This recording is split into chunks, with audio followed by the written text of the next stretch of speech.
there we go. Supposedly we're live.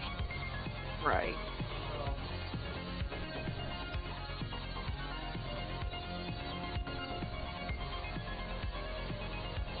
Okay. Alright.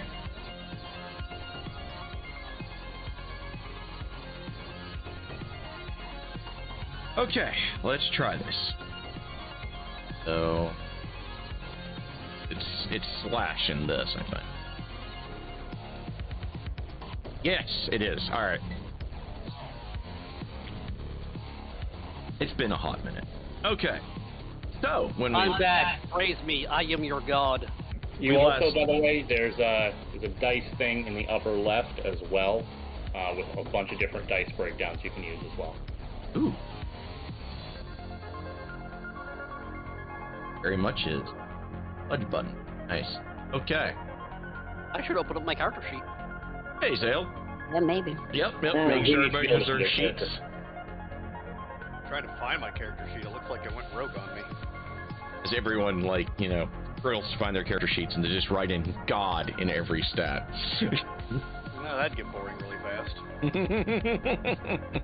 Yeah, really. Plus, this is a 3.5 derived system. I'm only allowed to be God in like 3 things, and I have to suck at everything else. It's a requirement. I have to be God at whatever I'm good at, and can't even be a person at whatever I'm bad at. Smells like some. Either I'm having a stroke or somebody's cooking something. I have a stroke every other day. Could be possibly both. I'm not discounting that possibility. That would be really sad. Finally get my nerves settled down and then just keel over from a fucking stroke. Aaron, you'd go crazy in my house. Between whatever the neighbor's burning that seeps through some of the cracks, and the dogs, and it just smells different here every fucking 10 minutes. I live in the city. You people don't know about different smells every day. Yeah, dude. I used to live in the city. And the neighbors. Yeah, we do. We smelled your roommate more than once. It wasn't pleasant. I mean, what? Jesus. Wow, bro. Savage. Wow. Shots fired. The only Shots smell fired. I truly try to avoid is the chicken slaughtering plant near me, and I just don't want to smell that. The worst part is the alcohol store for the real alcohol is right next to it, so you have to put up with it. Fun semi-rural, semi-urban North Carolina geography facts for people. We're not online right now, are we? Oh yeah. Yes. They see all our embarrassment. Yes. We are the lives. Why are I haven't had pizza rolls in years. Why are these delicious? Because they're fucking amazing. That's why. Also, Chase, I would like to say thank you. Okay. Make sure I set up. Your photo horn paid for our passport photos. Thank you. Sure thing. So, you guys, on our last brave adventure, you guys discovered Colony's AI is a little too cheerful to the organics. Chase has discovered that she's kind of tired of babysitting said organics. The station is operating at 87% capacity and efficiency. You guys also discovered that the Vista Prime was attacked by the strange crystal beings as the ship that you guys came in on. Your death brick was absolutely mauled on the way in. Thanks to the cunning engineering. Guns still work, though. What was that? Guns still work, though. Yes. The most important part of the ship still works. At least as far as the android is concerned. You guys it flew under its own power. It didn't have an infinite number of holes in the hull. It held together to get there, and the guns still work. And communications got opened up. I restored power to everything that was important. I even did life support despite the fact that I'm the only one on the crew who doesn't need it. See, guys, he's not Skynet yet.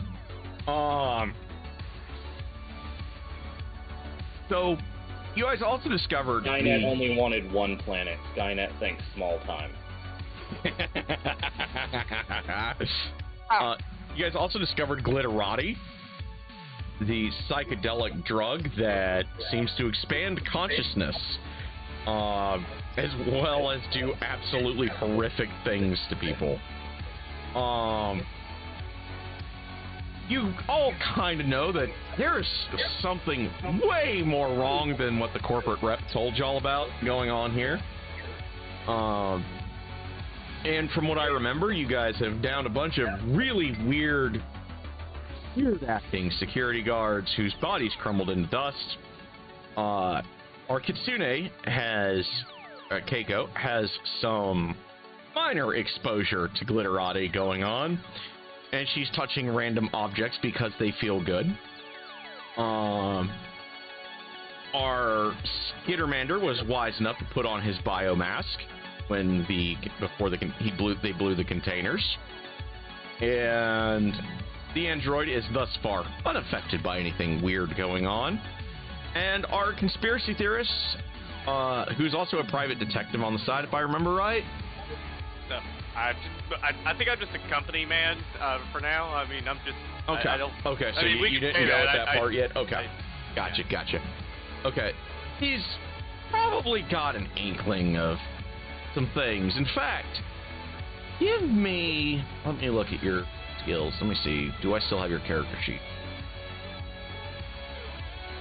Go look in the journal.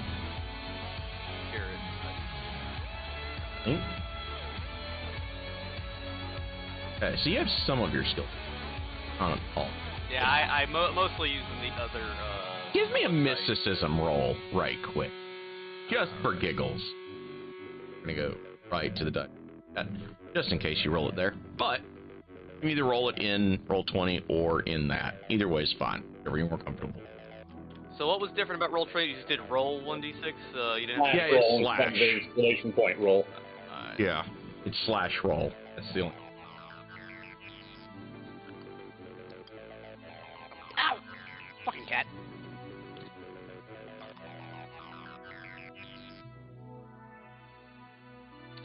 Also, chat, sorry for the delay, but we were working on some stuff. So,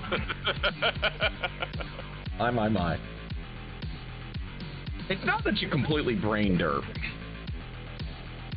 You're going to be going on the wrong rabbit hole on this one. I don't know that. I'm pretty certain I'm right. Yeah, you, on the other hand, are absolutely convinced. However, so for everyone following along at home that wants to GM or DM or whatever, the best way to handle something like that, give them something else. So, here you go, Darian. You've been kind of looking around, and you see the way the Kitsune's acting, where she's like just randomly touching shit like walls. She's touching some of the wooden boxes. She'll walk over to the android, touch him. She pokes you a couple times, and you're actually kind of in a way on the right track with how we're going to handle this. You're kind of sure that this stuff, it is made expressly to trigger the nervous system as well as the psychic part of every organic's brain that is more or less not necessarily locked away, but you might actually think it is locked away by some deliberate effort on something's part. And this stuff is, to say it's like ecstasy is an understatement in this case. And the way Keiko's reacting to it, you're pretty sure that this was made to make somebody feel good originally. Maybe it was a pain reliever. Yes. You forgot that Leech literally has a blood sample, the chemical sample, Yes, you do. In the DNA sample. So here's the thing, Leech. For you, what is it? Knowledge biology? Is it life sciences, I think. life sciences? Yep. I think that's what covers biology. So yeah, I rolled it last one, but I don't remember what it was. It was pretty high, but I can roll again. yeah, give me another one. I think I can. I'll just combine it with what you rolled before because I think I vaguely remember. It's not in my notes, but I do remember you succeeded on the check. Yep. Hold on a second. Let's see. Roll D20. And you and Darian are kind of conversing about this. Okay, so there's a 3. What's your bonus to it? +8. Okay, so that's an 11. So you and Darian are conversing, and between your previous research and what Darian and you are kind of speculating, because this is outside of your wheelhouse too, you've never seen a compound like this stuff. It is going to require your real medic bay in either in a ship or your personal ship or in any well adequately equipped starship. But or the two perhaps we could find one down here somewhere. I'm sure exactly, because you guys are in fact in a laboratory complex. And we're in a storage room right now, but I know that we'll find lab equipment down here somewhere. Yeah, exactly. And Gee, we gotta cook. your theory, once you get some input from him, is maybe they were trying to unlock the psychic centers of everyone's brains. But you're not entirely sure why. That seems dangerous. Keiko, Yeah. give me a perception check. Oh, and just so you guys know, I looked it up. I can't cure a drug addictions till level 3, so keep up. Then it's a good thing that this drug doesn't affect me. After all, I'm the only one I care about.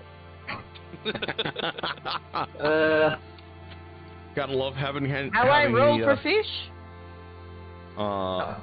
Yeah, so give me your perception, and you can do it in whatever you feel most comfortable rolling in. The dice icon on the sidebar, honey. Yep, Just or you can D20. just type /roll and then add your like 1d20 plus whatever. Okay. What am I rolling again? Perception? Yes, sir.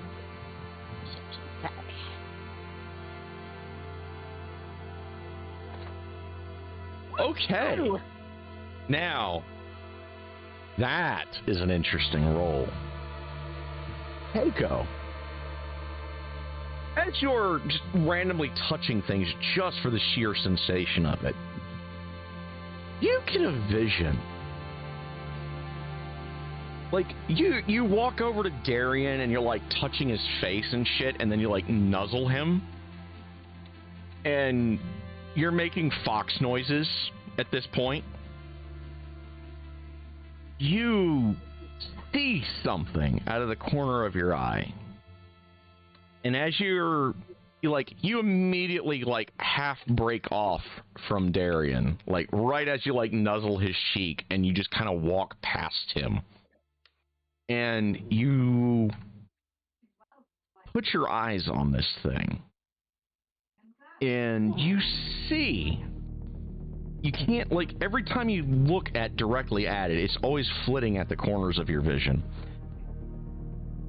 And you see this swirl of purple and pinks at the edges of your vision.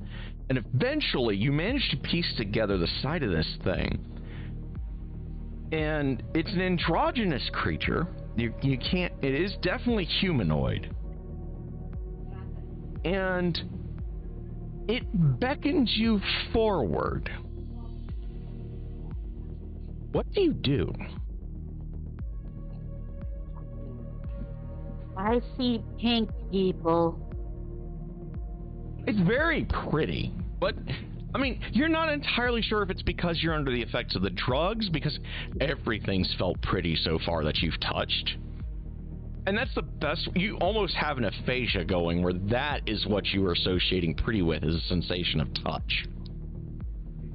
I'm just kind of crouched down over next to one of the bodies, just gently prodding it with like a piece of something, and glancing over at the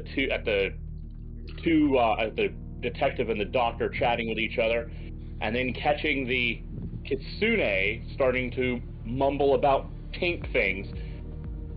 One of you should probably keep an eye on her. What? So, Well, she starts walking out of an airlock. Pink thing. I'm going to follow the pink thing. so you go over to the pink thing? Yep. I cast detect magic where she's looking at. Okay. You see something pink and purple. And it's almost formless to you. But there is most certainly something there. She's seeing something.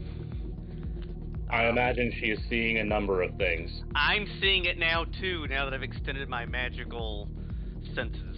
Did you also breathe the glitter dust? No, I was very far away from it.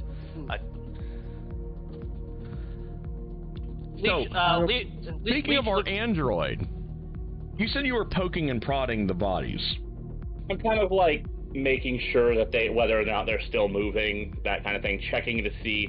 Like, I'm not, while I'm trained in medicine, I'm not technically a doctor, but I can probably make sure whether or not someone is going to stay down/unconscious, and whether or not they're suddenly going to ripple and explode into mutated horror. Okay, got you. You have physics, correct? I have, after all, seen some fucked up shit, so I'm kind of just making sure that there's nothing inside these people puppeting them. Like Star Trek, that one episode with the neck things. Ew, gross! Hey, how dare you reference one of my favorite episodes of Star Trek? Didn't they ban that episode because it's too disgusting? I love that episode. For anyone watching at home, it's the season finale, I believe, of season 1. Watch that once we get done tonight. You can judge it for yourself, or judge me for loving that episode as much as I do. It's the only Star Trek episode where someone's head literally explodes. Yes. In every version of Star Trek that I am aware of, it is the only one with an actual head explosion. Yes. It is glorious, in my opinion. So, you have physics knowledge, right? Oh, God, yes. Give me a roll for that right quick, as you're experimenting on the bodies. That is a, Oh, that's 17. perfect. So, you actually hit the target DC right on the fucking money, by the way. As you're doing your minor experiments, because you don't really have the equipment, like you don't have your own little lab here, so, you know, like you said, you're improvising. You, like, grabbed a crowbar, and you're just trying to observe as keenly as you can the effects. And you're like, okay, this dude's dead, right? So you're starting to poke him with a stick to make sure nothing like a warp chaos spawn comes out, which y'all don't think those exist, but you grew up on the... He does. I know better. Exactly. You grew up on the internet enough where your formative childhood happened that you're like, oh, hell no, I'm genre savvy. So you're poking the bodies and shit, and you're doing experiments. And you're... I'm basically literally just doing the, like, I don't, like, all of the weird magic shit is somebody else's problem. I'm here doing this. Exactly. So you're handling your side, the absolute physical side of things. You observe that this body doesn't entirely seem to respond quite in the same way that a body should, according to the laws of physics. Like, it's almost like something's aping it in some ways. Rather than Mumbling something about extra dimensionality. What was that roll for, Mr. Skitterling, or Skittermander? It was nothing. I was actually looking at the advanced dice roller, and I hit a button. Gotcha. Okay. So, You notice that this thing doesn't seem to be quite right, and this is about the time that you notice the Kitsune's walking towards whatever it is she's seeing. And you're like, hey, just keep her away from an airlock. Yeah, literally just mumbling, it's like waving vaguely at the other two. You might want to keep her from walking outside. Because at this point, he's treating her kind of like somebody going white girl wasted at the party. Don't let her drown in her own vomit.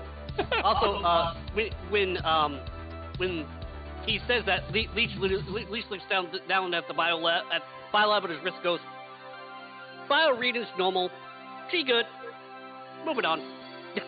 So, Kiko, describe to me what you're seeing. What does it look like?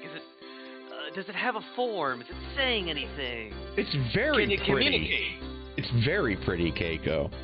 So, as you walk towards this thing, like this is like that really hot guy that you knew at the prom, almost level of pretty. Give me another perception check as you get close enough to touch this thing. Just what does it look like? Does it have horns? Dripping with blood? Swirly and purple and pink and sparkly. It's a vampire. We have to kill it now. Sorry, good. As long as it doesn't spawn more pink elephants. I mean, what?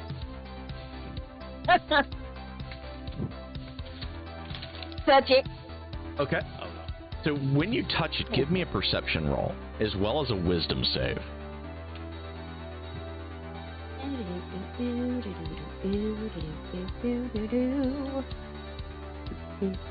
Still want to watch Poltergeist.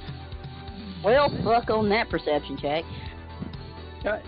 So you don't really see anything amiss with this entity. In fact, it seems quite enamored with you, almost as much so as you are with it. Give me your wisdom save.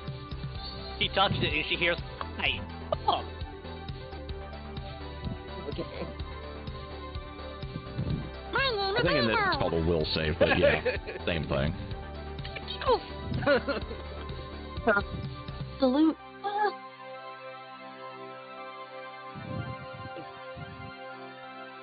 So it leans into your hand and beckons for a kiss. And that's when the little bit of sobriety that Keiko has left kicks in. And you recoil from it just as it beckons you in, and it's leaning in for the kiss. What happened? What happened? And It's Margaret Taylor Green. it poofs out of existence.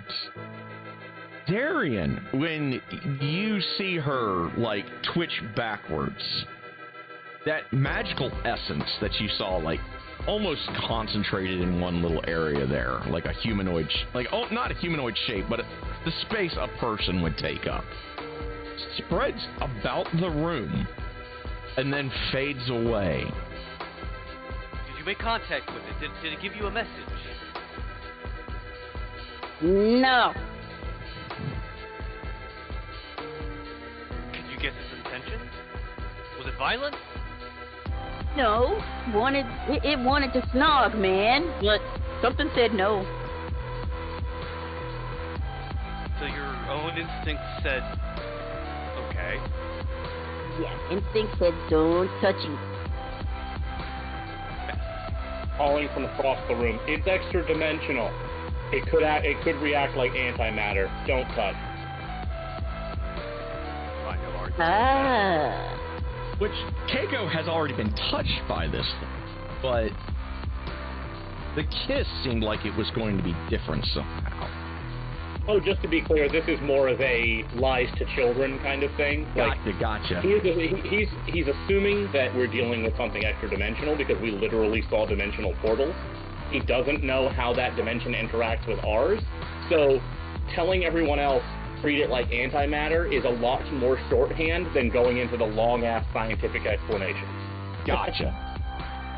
Alright, don't touchy. Yeah, no. First Any? he was nice. Next touch he was like, nope, nope, no, no, no, no, no, no, no, bad touch. My character starts looking for something that could be used as like a sample bag or a contamination bag, something to hold something, but I don't have to touch it or interact with it. Sure. So you kind of go back into security offices, because that's the most logical place to find them. Because this is, after all, a laboratory complex. The security staff has to be trained in order to contain any weird biosamples. You do, in fact, find a force field reinforced glass container. It's about the length of your forearm and about 2 of your palms wide. I think I ate like 1,000 calories worth of pizza roll. Never been worrying. Sleeping, having a heart attack. Is there any more of that stuff lying on the ground? Clearly the substance, the possible illegal substance? Oh, there's a lot of it around. In fact, the android is still messing around with it. I was gonna use my one of my spells to try to move it. Do I still have that? Hold on. You point your finger at an object, glancing the ability to lift it. Yeah, I'm gonna try to move, not touch it, but move some into the safety thing with pyrokinetic hand. Yeah. Okay. So Psychokinetic. So you psychokinetically begin to manipulate this stuff. Yes. Give me a perception roll. Okay. I'm so good at this. Actually, I'm not terrible at it, but we'll see. Flash John. How this goes.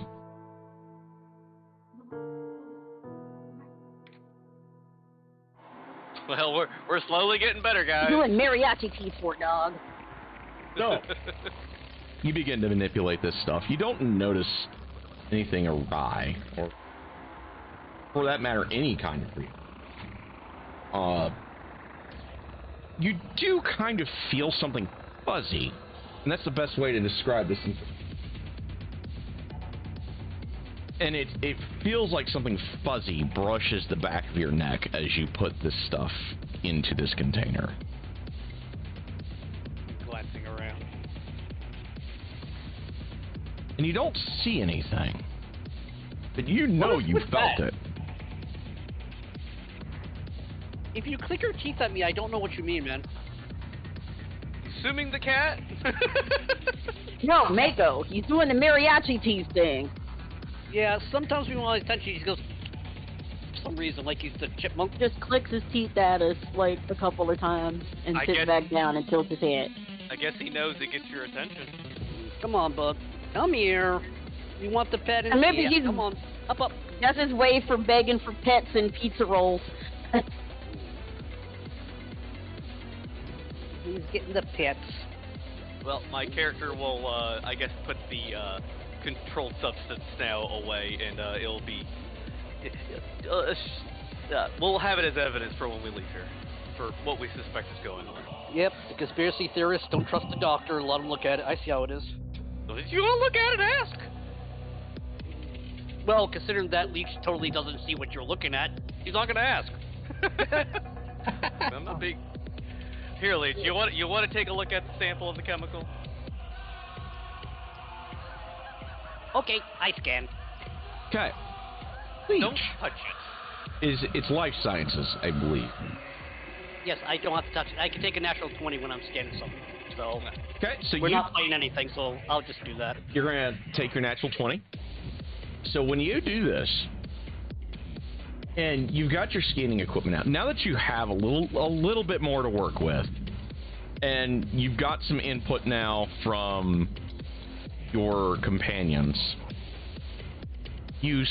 I believe it's Sebastian, Darian, and Keiko, right? Got the names right. I think so. Yes. I'm still learning everyone's name, but I believe that's right. That is correct. You guys, Sebastian, Darian, and Keiko inputs. And Keiko seems a lot more sober now, for some reason. Like, she wasn't quite fawning all over stuff, but she was getting there. And then all of a sudden, like, whenever she was about to go in, like, whenever that thing was going in for the kiss, it seemed to snap her out of it.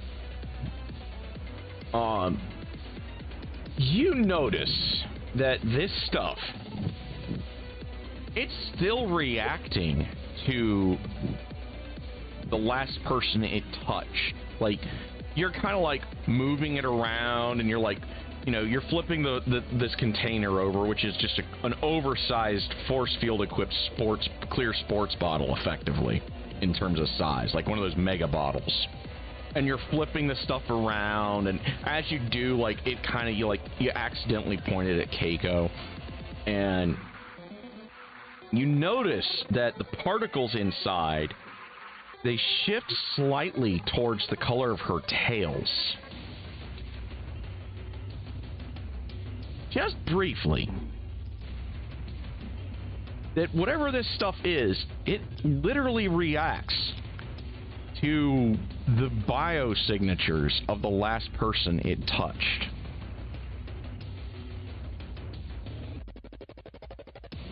Even through a force field. Which is obviously fucking weird. You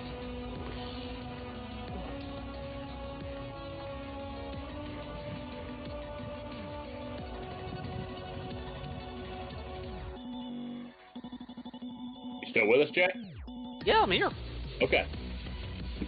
What did I do? You didn't say anything. That's why I wanted to make sure you'd heard everything that he said to you. That was all to you specifically. Yes. Yes. Okay. You hadn't acknowledged it, so I was afraid we might have lost you for a second. Yeah, I was like, wait a minute, where's he at? I need to rewind. I'll have to clip this on Twitch. Yeah, with all the mic issues we have, I like to make sure. Yeah, I don't blame you. Like, Right. I was literally getting ready to load up Twitch on my phone to clip it. Distract me with whatever he wanted, so that's why I didn't answer. Gotcha. But that's weird and everything. Does it have any biological things? Because that's what my scan would see. It almost, because you've taken samples of everyone, Yes, of course. it even seems to be trying to mimic her DNA. Okay, it's a ditto. I choose you, Pikachu. Let's get it done with. I'm confused. Why are you referencing an ancient story of dogfighting? I also don't understand why you would throw electricity at it. It's weak to fighting. Thanks for making my joke real. Anyway.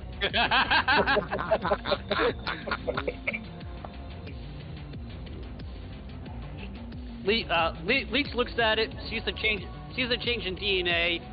DNA, it goes. And it wasn't even a change, like, because you took a 20, it wasn't even a change in this thing's DNA. It gained a mimicry of her DNA pattern. Like adding to itself? Yes. Well, there's actually a species in Starfinder that's a fungus that can do that, and I'm not sure if Leech would actually have that knowledge in the database. So is that particular species able to materialize DNA out of literally nothing? Because that's what he's telling you here. Yeah. No, I don't think so. Yeah, this basically, if I'm understanding correctly, what this is it is pulling in something from somewhere else, and whatever it's pulling in is coming in as a mimicry of Keiko. Yes, that would be correct. Okay, so Leech looks at the readings, look at this. Either other Keiko or medical breakthrough. To be determined. He glancing down at the crystal exposed from the inside of people's bodies. Well, it certainly breaks through if you use enough of it. Wait, I'm trying to understand. So this is copying people's DNA?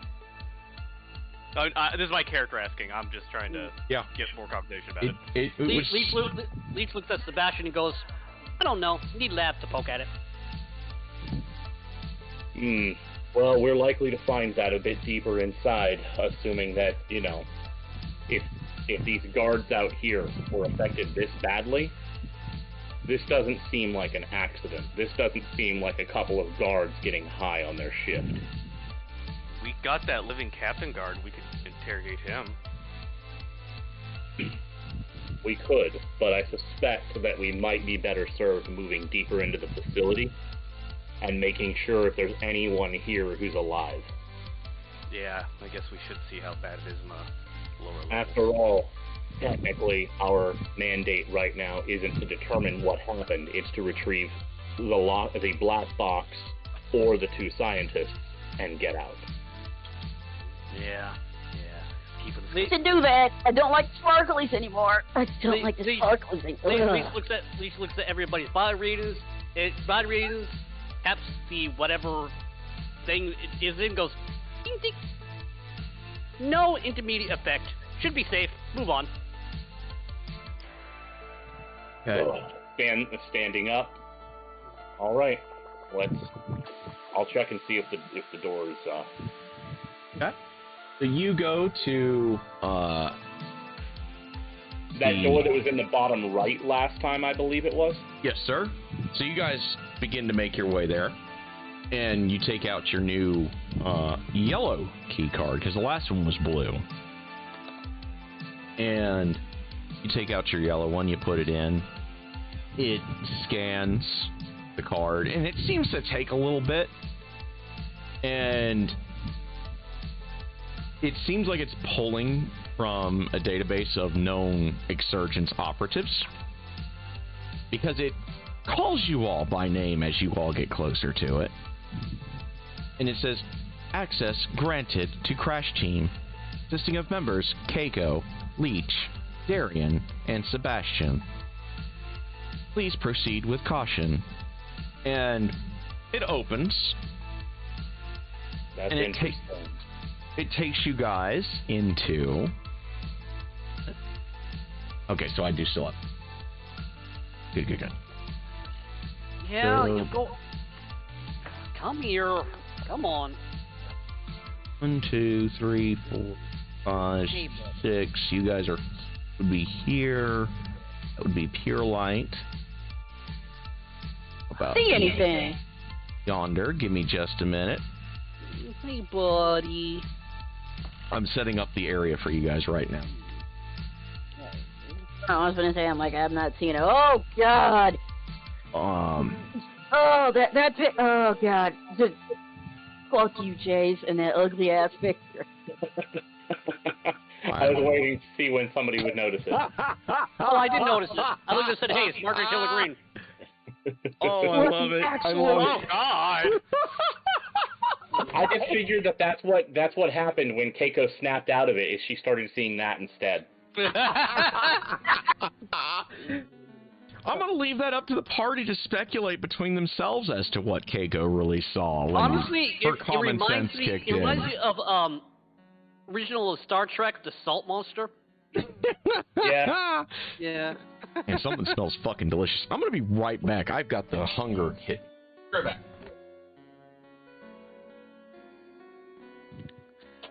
I've outsmarted the cat this time. I'm not painting this time, cat. I can defend my food. Do you want to go outside, or do you want to lay down beside me? Which one did you want? Sebastian is going to mention to the others as we're moving in. It recognized us. That means that there's a connection to the outside. We should try to find that. If we can connect to either Amalia or back home, that would be valuable. Leech always recognized. Leech always helping. My character nods at all that. So the question is it copying people and we were fighting copies, or is it taking over people? I need a lab to poke it. I have a theory. I don't know how accurate the theory is.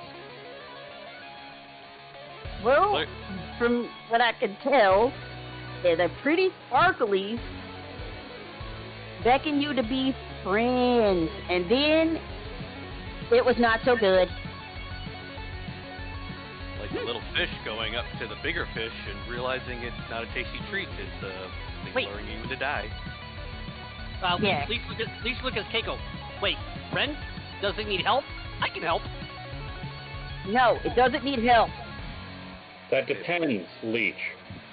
Does your help include letting it eat you until you are dead and can help no one ever again? Leech pauses. I don't know. I ate people. Would you prefer to continue helping, or would you rather be a single meal? It seems rather a waste, doesn't I'd it? help. I go to help it. I'll help. Let's help our paychecks and ourselves first, and then we'll help everyone else out. I'm back. Good Sorry about that, idea. guys. The fucking smell of properly charbroiled beef was calling my name. So it wasn't chicken, it was beef. Mm-hmm. Apparently. Alright. I'm not discounting the possibility that I'm having a stroke, but... No, it could have been chicken fried beef. So, let me grab a token here. I just need a generic token right now. I'm saving that one for something special. But All I know is I made ghetto nachos yesterday, and my wife thought they were crack, and it was really funny. wait, what? It's just drag the token over, right? Yes, make sure that you are on the token layer. Objects and tokens, okay. And then you grab the name, not the picture. That's what the problem has been. Okay. Okay, so Leech, move yourself down to those double doors down there. Don't see anything. Here? Nope, no. Anything on the middle right of the area? Leech needs to No, come I mean, down. I'm at a complete black screen. There you go. Hold on. Be right back. I think. Hang on, let me move Keiko. Okay, Let me just I take zoomed out. I zoomed out a bit, and I see now. Yeah. I'll move Keiko. There you go. Oh, I have to zoom way the fuck out. Okay. That's all some of you like to say. I'm like, I don't So you think... guys come through okay, here. now I see shit. And I'll describe what you guys.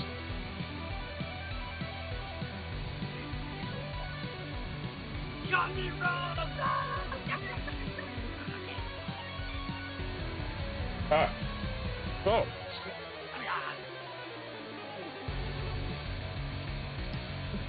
You guys come through. I'll describe the door and everything in a second. It was necessary, chat. You know, normally you don't lay with me on Sundays, but I'll take it. Okay. So.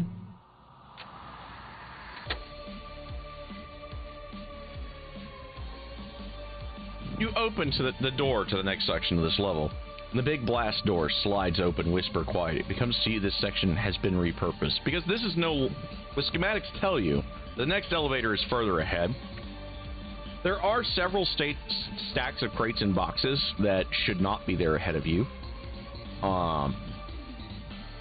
However, there is something in front of you on your way towards your upper... I guess that'd be your upper right. That seems like something out of nightmares. This thing appears to have once been a Skittermander, and that's the closest analog you can think of. However, it's far too large. This one is the size of a human, but that's not the only part that's wrong. The soft cartilage spines have been replaced with twisted purple and almost black horns and bone. Its fangs are far too large for its snout, and coming from its upper lips, and its eyes are a glowing swirl of purple and pink with a tongue that hangs out lazily from its mouth. Acidic saliva drops from the fangs onto the deck plates below it, making a soft sizzle on the metal surface before it hits the ceramic reinforcement beneath and stops. Its form is almost corpulent in its snarls. The realm is ours. Roll me initiatives. Alrighty. Also, Sebastian, give me a perception check. Can do. Wow, you were definitely probably going first. Okay, that's your perception. Well, no, my initiative is 6. I am not going first, but my perception is 25. You see a mass of loosened electrical cabling above its head. Gotcha. Wow. Jesus Christ! Wow, y'all. None of this, Okay. man. Last week. Alright, so then I do my roll now. Yay! John goes first. He's going second. Second, but still. Save us, John. Save us. Don't worry, I'll thwack it. I mean, no, I'm powerless. God, how much fucking power hacks do I have right now? I think I have one left. It rears to spit. Let me see who it's going to target. Guns and stabby and guns and stabby. Target number 2? Oh.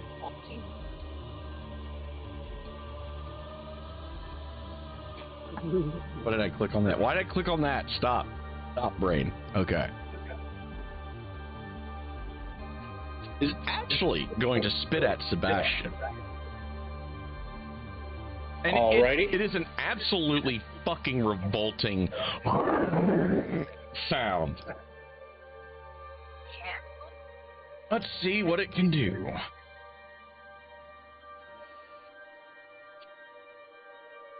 Bring up my stat card right quick. Okay.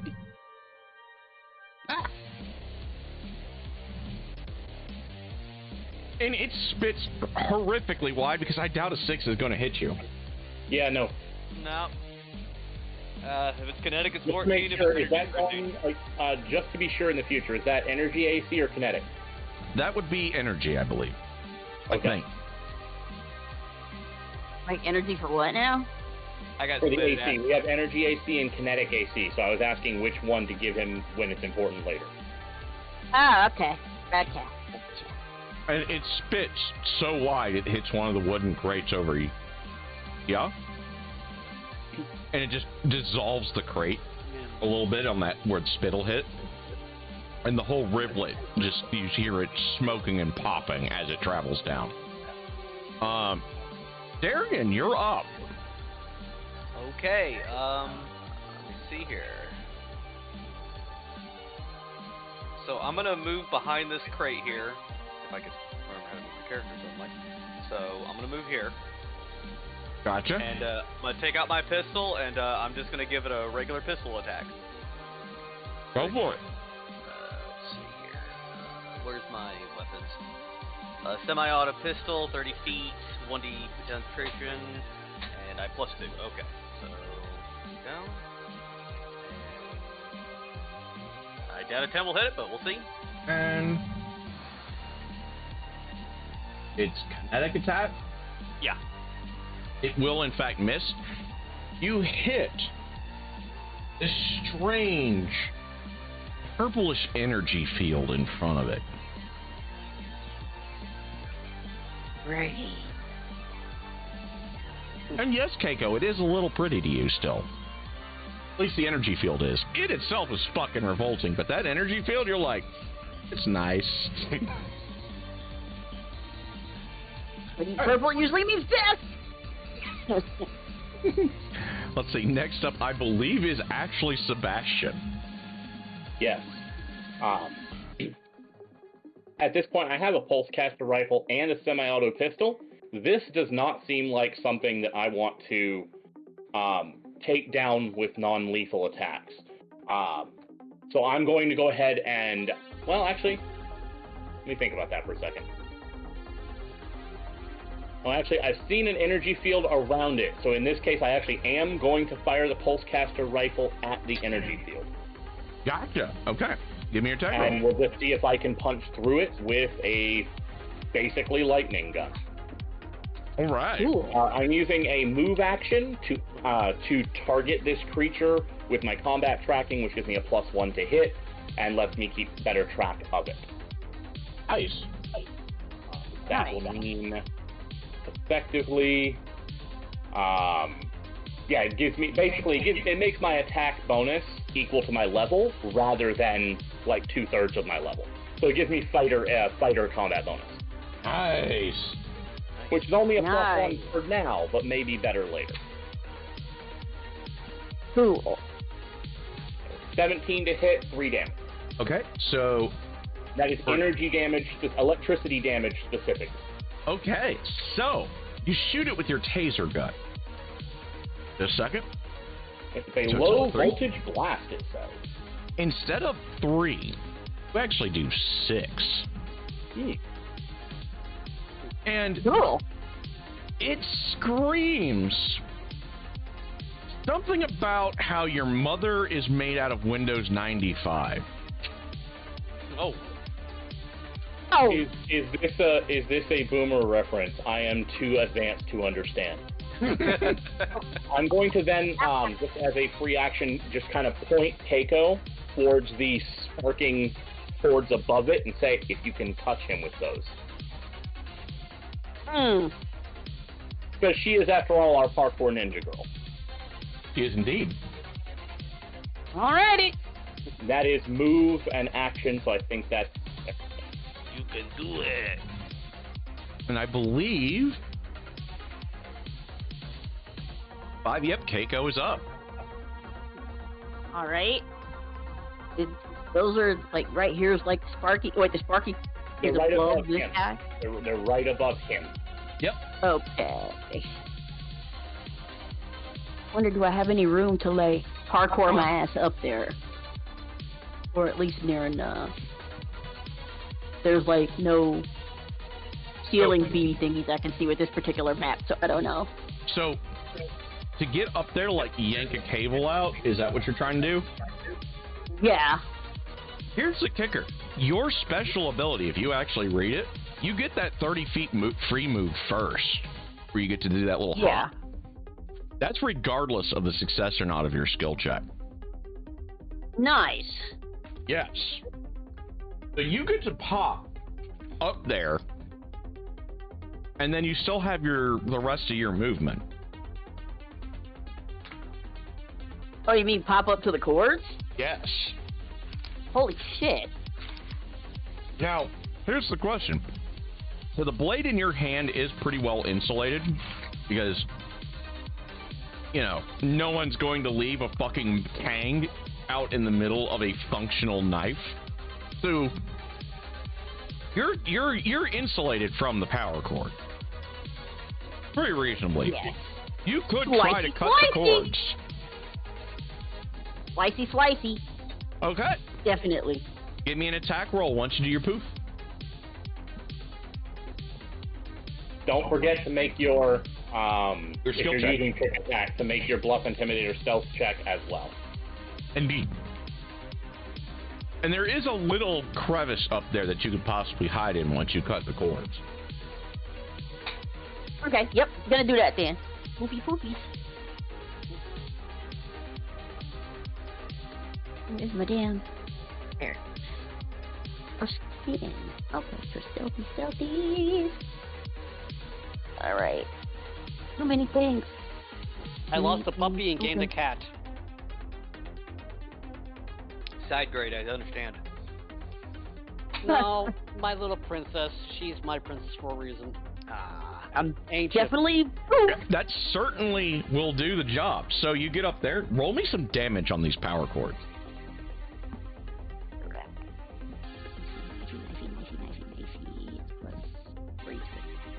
Oh, damage. And you get to add your combat trick damage to that as well. So that'll be your knife plus a d4. Indeed. Okay. Alright. I think it's actually... So... Let me 2d4 then. Darian over here where he belongs. Alright. Jesus. Okay. Low rolls galore. So we'll put you here. You're up in that crevice, you're above it, and looking directly down behind it. When you do this, So this is why you didn't roll better than 2 for your damage, right? You do your Yeah. little ninja jump, and you teleport. You're looking down at the back of this thing, and at the backs of its shoulders, you swear you see something like squirming on its shoulder blades trying to get out. And that kind of throws you off just a little bit, and you only cut 2 of the cables. However, those 2 cables do fall on this thing. And let me do my thing. All right, where'd it go? Where'd it go? There it is. Okay. Got it. It says with its enhanced. Wow, no. That is this. Okay. You do 14 electrical with this poor bastard. Oh, wow. What the fucking game?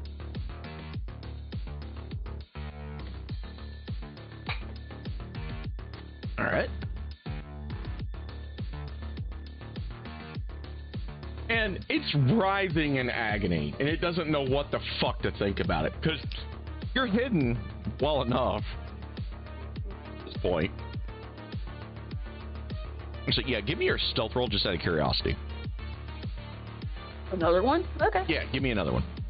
I forgot your one Real attack quick, roll. which one of those Darians is the real one? Oh, wait, there's 2? Hang on. Oh, my bad. Oh, I wasn't sure. Sorry, I wanted to. No, I was a little you're confused for a moment. I didn't know why question there to was ask, a I was second like, one wait, either. I what? didn't even realize it. Okay. I'm It looks definitely around. still gone. It can't find you to save its fucking life. It just assumes at this point that the station is just kind of falling apart on it. And it screams about, you know, infernal power of the old gods. How dare they meddle in its affairs? Next up is, in fact, Leech, Oh, yay. I believe. Yeah. Okay. I'm going He's a to... skitterling that does skitterling things. I'm going up here, because fuck that thing. And I'm going to shoot it regularly with, let me look at my equipment. Come on.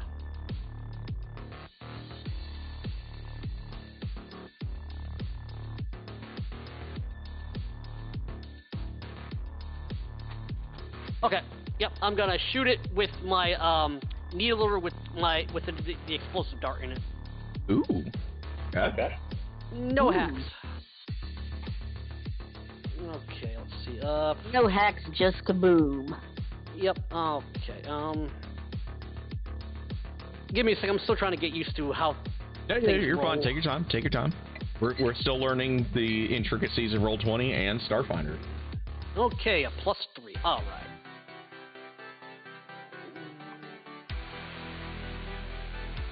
Okay, here comes the 2. No twos. Okay. No, I got a 3. Okay, so the Leech, as you take your shot, like, this thing is definitely having the taser seizure effect going on because it has 2 power cables, like, draped across it right now that are live. And the lights kind of flicker just at the right moment when you take your shot. And the shot just kind of skitters off the deck next to it. Which brings us to it. Let's see here. Not the clown! Not the clown! You know, I was actually thinking I would just scan it, but I figured, like, it's already hurt, let me hit it, and then I rolled through. Yeah. So, this thing's gonna take a spittle at Darian. Ew. I hope my box gives me cover. It does indeed, so that's an extra, like, I think it's like 2 to your AC, or is it 4 in Starfinder? Wait, you're in a box? I'm by the box. All right. Because we all know it's safe in the box. These boxes have totally never contained anything absolutely fucking horrible in it so far. Well, that's true. I could be sitting by all the fireworks in China right now. Fortunately, You don't have to worry about the box or you. It seems like as it's having its seizures, it makes that disgusting hawking noise again and throws Ew. another wad of spittle. And this time, it impacts over here into the floor, harmlessly. By the way, to answer your question, it is a +4 as well as a +2 to AC if it's full cover, or partial cover is +2 and +1. Gotcha. Okay, so he's in partial, so +2, +1. Got it. Cover is nice. It is indeed. So, Well, I should say it's partial cover means more than half of him is visible. okay, so kind of like, Total cover means you can't be attacked because they can't see you. Yeah. But then there's, the less than half of you is visible. That's normal cover. gotcha. So he's in normal cover. Got it. Yep, I'll go ahead and I'll throw up the link for combat modifiers into the Discord chat just so you can pull that up. Perfect. Because we're going to be needing cover a lot in Starfinder, from what I understand. That's why I blew my entire first level feat on being able to make cover at will. Indeed, which there will be stuff coming up ahead that we'll quite get mileage out of. So, alright, so for everyone following along at home, I believe this will carry right over. It did. Perfect. It is actually working correctly this week. So, for everyone following along at home, you guys can also learn the cover mechanics with us. So, he gets a +4 to his AC, because he's in cover, and a +2 to his reflex saves. So, now you all know, and we all know. Now, it is now Darian's turn. What do you do? I think it should be me. Oh, no, you're right. He is first. That's right. Sorry, I forgot the... It's him, then you, if I remember right. Yeah. How heavy do the cables look? If you're going with what I think you're going with, you could probably shoot them with your gun. Well, okay, that's true. Yeah, I'm gonna shoot down more cables. Yeah, I'll try that. Okay. Go for it. As I completely fucked everything over. Let me fix. Okay. Cat, what are you doing? Being a cat. He's a cat doing cat things. Just making sure the sharp claws are in the right place. Obviously, the right place is in your tender flesh. But all my flesh is tender. Exactly. Exactly. Just need to build more calluses. You thought it was your skin. No, it is the cat skin you are simply wearing. You are true. Yeah. That's how the cat truly views You me. are I do only- not it's- believe I hit the wires. Did you roll it? You guys don't see it? Oh, let me go to dice Oh, spot. okay. Alright, let me... I know it. Oh. I am confident. Hopefully All petting good. my cat gave me some good luck. I am I very confident too. I'm so confident that people say I'm incompetent. Yeah, I saw it saying Vendarian is typing. I Yeah, don't it just see hadn't the roll posted it yet for some reason. Yeah. I did this thing, but I didn't space it out, so it didn't recognize the command. Oh, I okay. hit the button. Oh, That will certainly hit a wire, sir. So, should I roll do me damage? some damage. Yes, sir. Epic battle damage. I am talented today. You're the only one. I'm very talented today. Hey now, I hit the Hey creature. now. I went pooples twice and stayed to poop. So I didn't see that where is the enough death for came 2 from. more cables. Bang, bang. Give you a thing. Pew pew. The 2 more cables fall. Oh my god. Darian! Even with this thing's buffed hit points, holy god. I think it exploded in grossness fashion. Yeah, so Keiko, darling, you are going to be covered in this thing's yellow pussy ichor. Yeah. That is very hot because it's frying. Gross. The cables all kind of like fall into this thing, right? And there's no really, let's be honest, there's nowhere that it's going to be able to go because the cables kind of fall like here on it. I'll try to ping instead of drawing it. There.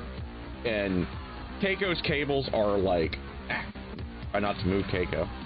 There. And the other one that fell was here. Okay, so you guys kind of have like this fucking rat's nest now of live, heavy-duty power leads on this thing.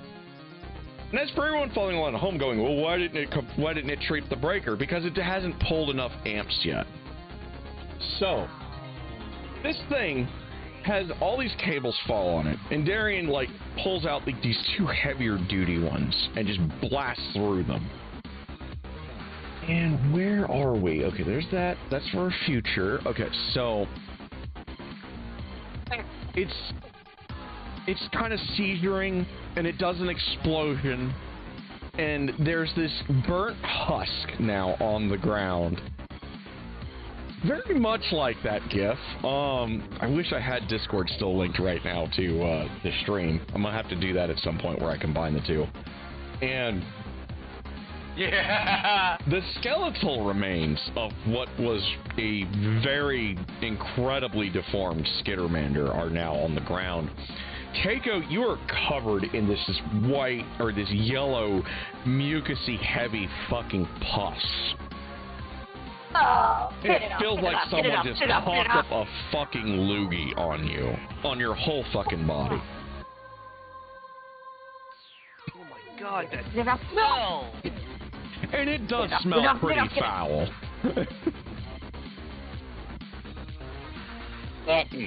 It's off.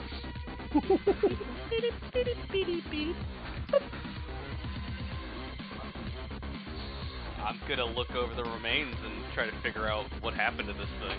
Okay, so you come over Let here. it off. That's what happened to it. You electrocuted it to death.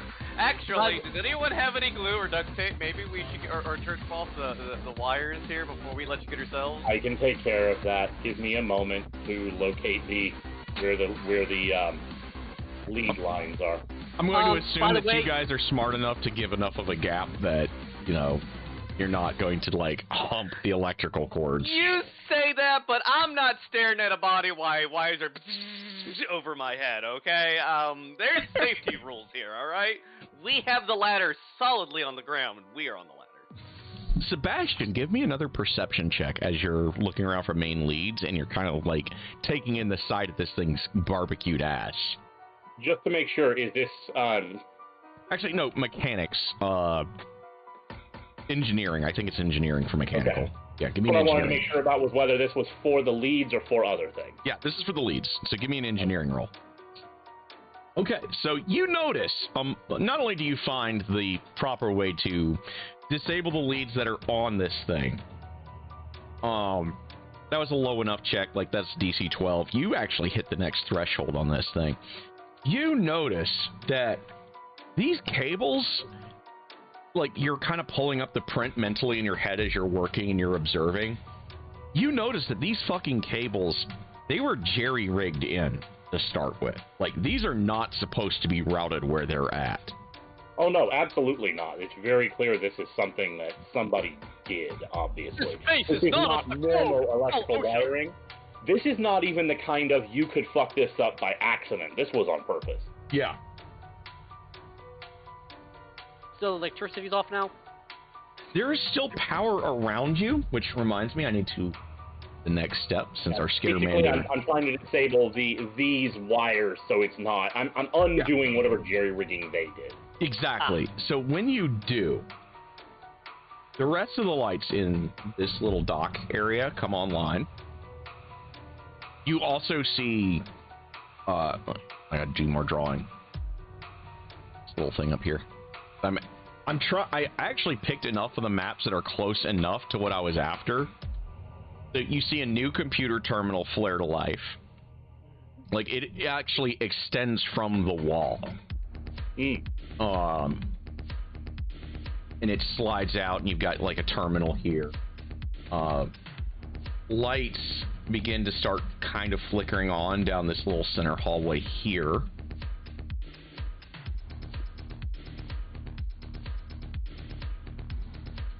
And I intentionally left that little gap there dark because things aren't right. Makes sense. But that's what you guys can see right now. How much power were they putting through those cables? Sebastian just Make kind it of so points floor. at the goo on the floor. I go up to investigate it. Okay. So, now that it is safe to do so, undraw that. Safer. Yeah. How'd so- you die? I tripped into live cables. I helped shoot off the ceiling. Keiko, what special skills do you have, like outside of perception? You have like mysticism or something like Yep. that? I have mysticism, computers, somehow. Yeah. I got training in computers and training in mysticism and trained in sleight of hand and obviously pilot. Okay. So Darian and Aiko can both, once you guys get closer, because you're covered in this shit, like there's no sense in you not like poking this thing around it. You're covered in whatever passed for its innards now. So it's not like you can make a mess of yourself any worse than you were. Oh. Maybe we'll find a bathroom and you can get a sink. I don't know. I'm sorry. I mean, at least you're not full of holes this time. For the And record, while they're playing with the body, now that he has actually mentioned that, I am going to try to find a blueprint, and if I find a bathroom, I'll just mention the way to it. Gotcha. So, and Leech just walks up behind Keiko, squeezes us in the fluid, and goes, samples. okay. So let's get your Keiko and Darian mysticisms out of the way right quick. What's your plus? 5. 5.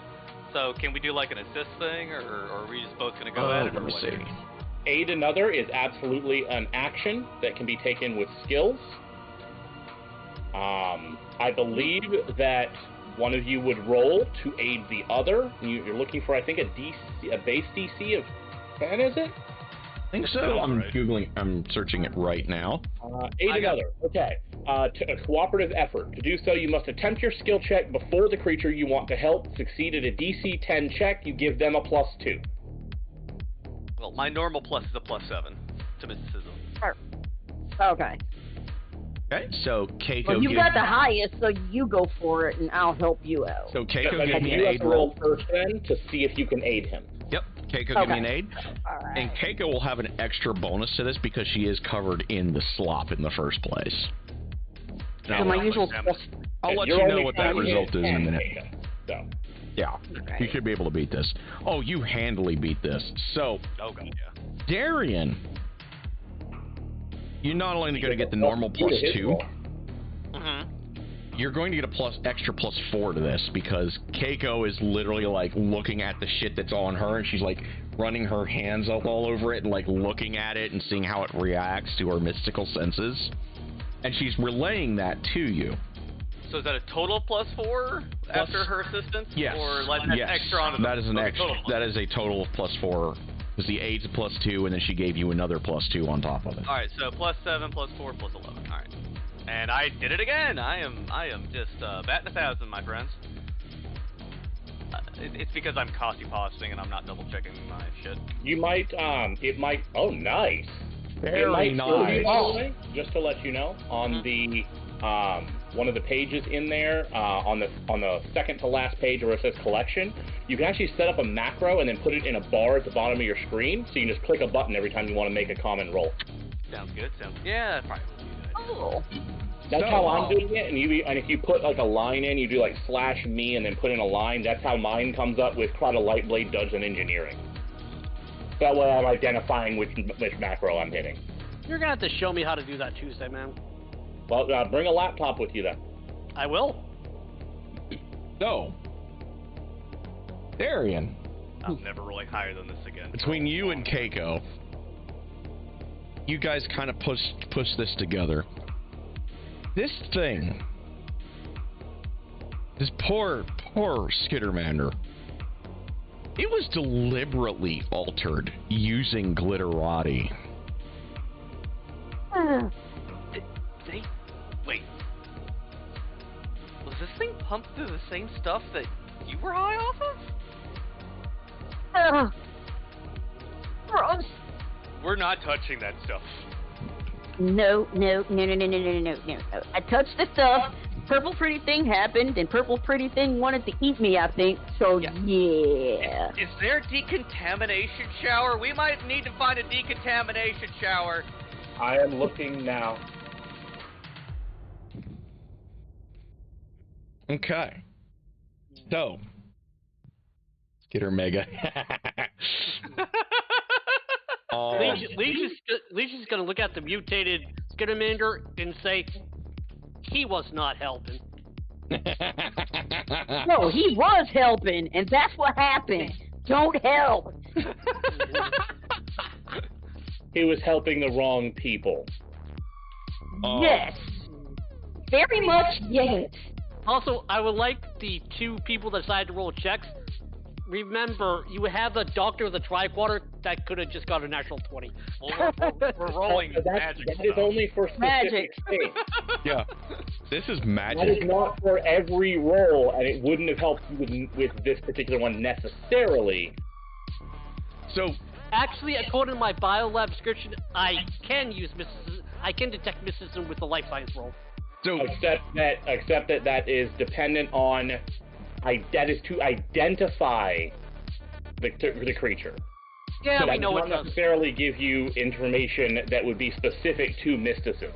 So for Okay. anyone following along at home, the official name And for it also is not. specifically your natural 20 automatic thing is basically replacing a lifestyle, like it's replacing other things to identify specifically the creature, but the Go. information you're getting is different.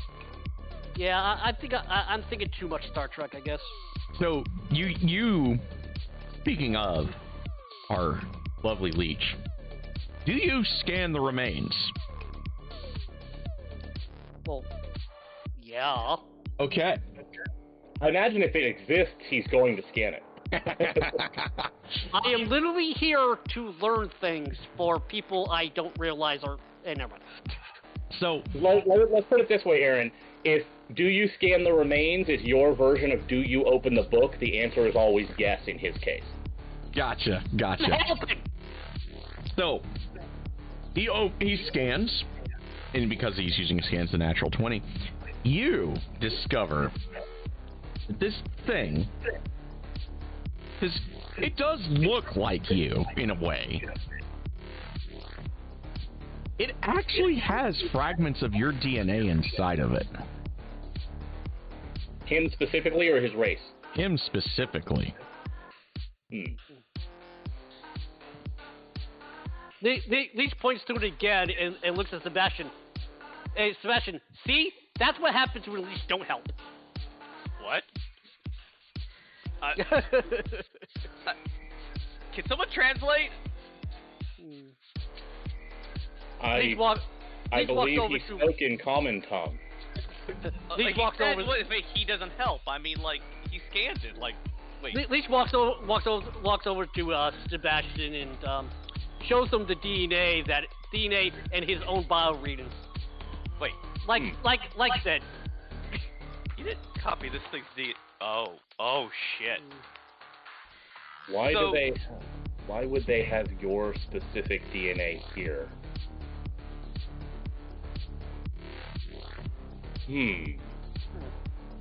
This does not bode well. Oh, Leech no, it looks doesn't. like he's about to say something, but Aaron, what's our common just, knowledge like- on cloning? So, here's the thing with clones. They're supposed, like, as far as everyone's been able to tell, like, to be able to really do a fully functional clone of a person is entirely possible. However, there's usually, like, serious problems with cloning. It's about like what Dolly suffered from still, where once you get to a certain level of complexity in an organism, it starts having issues. Cloned people usually are at best vegetables and are good for organ harvesting. Like, whatever that missing piece is that makes a person isn't quite there. There's been like a couple of cases once long ago, and because it's you specifically that's asking this, your background, so you're pretty sure that they have in fact cloned a couple of people over the, let's say, the last 200 years, or last 110 years or so. There we go, guys. Aaron's definition of clone is food replicator, basically. So, they cloned people in the last 110 years. Okay. I'll wait till he gets back. Oh, you go ahead, because this is their information. I'll be back in a minute. Okay. So, they cloned someone in the last 110 years, as far as you know. And the person they chose to clone, they chose Dwight Eisenhower. Why him? You're not entirely sure, but you're pretty sure at the same time they were planning for Soul War One instead of, World War One, World War Two, World War Three. They were planning for Soul War One on Earth. So they figured maybe we should have a general on hand that, mastered the greatest conflict between humans on Earth, because there was never a World War III in this. The World War stopped after two. And with the appearance of the other core races, or the legacy races, I guess is what they'd be called in Starfinder, the other 6 races, they decided maybe we should have an ace up our sleeve. When they did so, he did function eventually, supposedly, but he wound up becoming an artist instead of a general. And they just kind of brushed it all, buried it all, and then they gave up trying to clone sentience for more than just organ harvesting. Like, they can clone, like, limbs and stuff, no problem, from the host's body. And as far as a whole person goes, they gave up on it just because they couldn't replicate the effects. And even after extensive training, extensive teaching, it was like 10 times harder than raising a kid. And they wound up with an artist instead of one of arguably the greatest generals humanity ever produced. Leech, can you tell if this is a clone?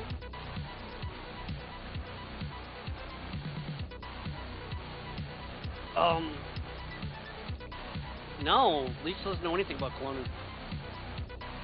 Wait, actually, my specialty is biogenetics, so... Give me a biogenetics roll. I guess that would be life sciences.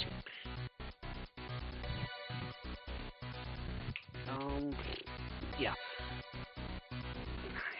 Come on, stupid web pages. Too many web pages. Yeah, I found out you're paying. This is one of those things I actually had to adapt from Eclipse Phase when I originally wrote the module. Yeah, about that. I'm guessing you're talking about forks. Kind of, but not really. Imagine cloning the ego as well as the morph. Oh dear. I'm glad you said you modified it from Eclipse Phase, because I was about to literally say Earth don't exist as Starfinder. Remember, you guys are playing what is essentially a converted Eclipse Phase module at the moment before you guys get to graduate, because we're going to have a decision to make once you guys get done with the series missions. So Yeah, this is Aaron Finder more than Starfinder right now. Yeah. Sometimes they confuse me because I look up all the lore and I'm sitting there like, wait. So It's all That's- good.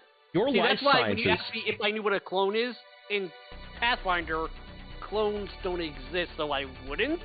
So I was like, wait. Here's the thing. Cloned limbs and stuff, if I remember right, still are a thing, but not people. Yeah. You're coming from the medical standpoint, where technically speaking, it should be physically possible to completely wholesale clone a body.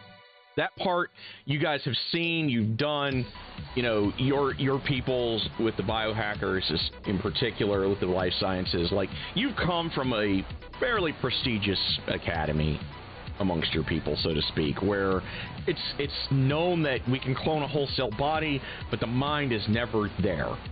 Like, that is what you guys know for sure. Like, you've never been able to successfully make somebody a person, period.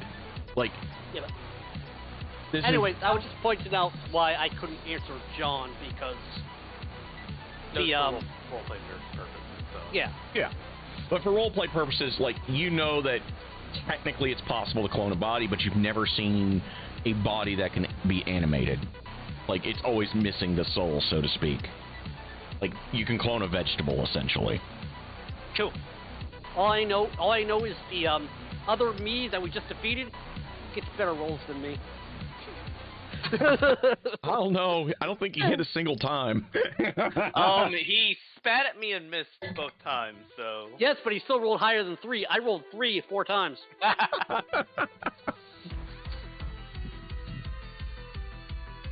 But I have 6 arms and I still can't manipulate a gun. But that is as far as you know. Like, you're like, this thing, it should not have been able to move on its own power, let alone talk. Keep explaining to them you need a soul to animate things. Else it's just a lifeless robot. I mean, even Sebastian has a soul. So it'll let him do the neat things.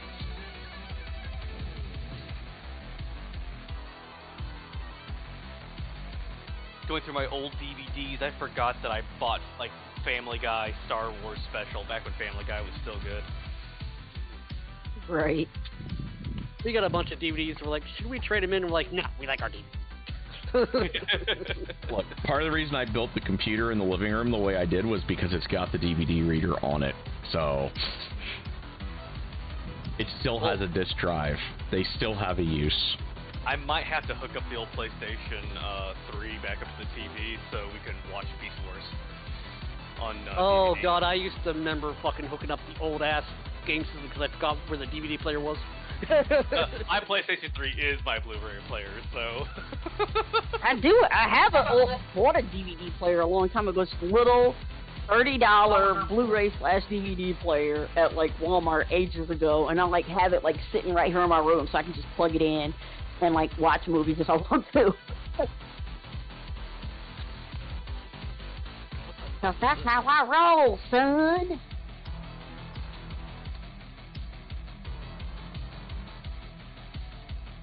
Apparently have my old mother's rock collection hanging around. Huh. Huh. I have brown coal. I never realized I had brown coal. Fascinating.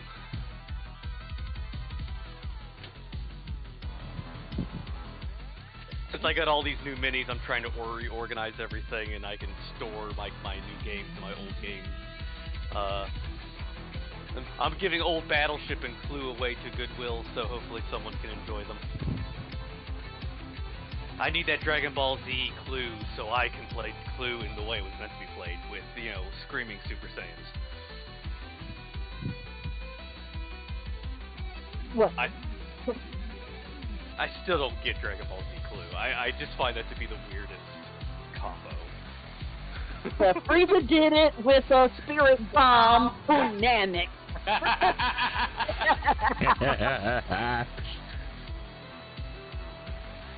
What was that? My water cup falling. Alright. It's almost time to order more coffee. Coffee's great. Coffee is grand. Want some coffee in my mouth. So what's the Hey, I'm just glad it lasts us a month, so that's like a pretty good vent for $40. That's because of our new rule. Don't drink coffee after 3. That's actually just my rule, but if you want to do that, go Every for it. rule you do is also my rule. It's how we live. You know. All right, I'm back, guys. Sorry about that. My stomach did a bad. That's all good. Dude, Yeah, I know how what that you is. So what are the chances Goodwill's gonna throw out Changeling the Dreaming if I give my extra copy to them? You want to donate that to the library. Ah, okay, that makes sense. Yeah, donate your books to a library because libraries do let you check out game books now. Okay. Which edition?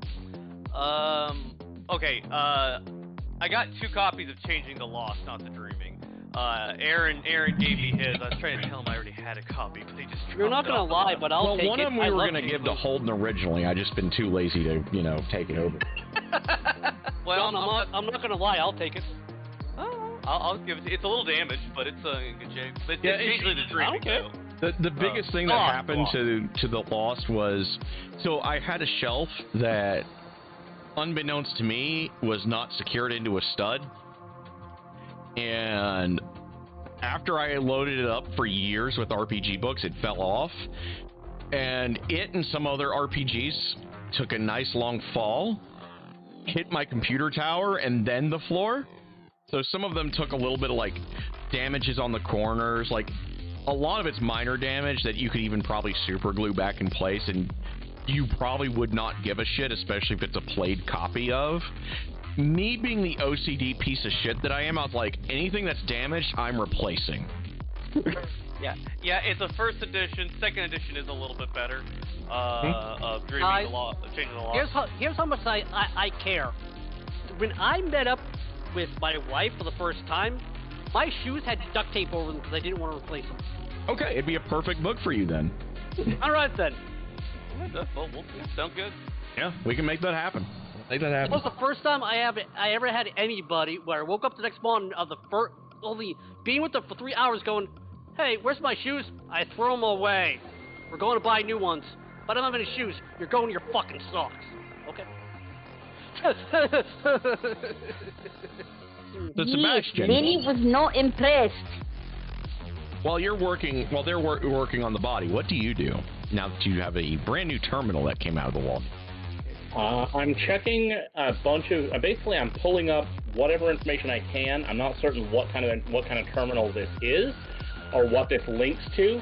But I'm going to get a hold of. Priority would be getting a hold of schematics of this area, finding out what's here. Also, getting if I can access the power logs.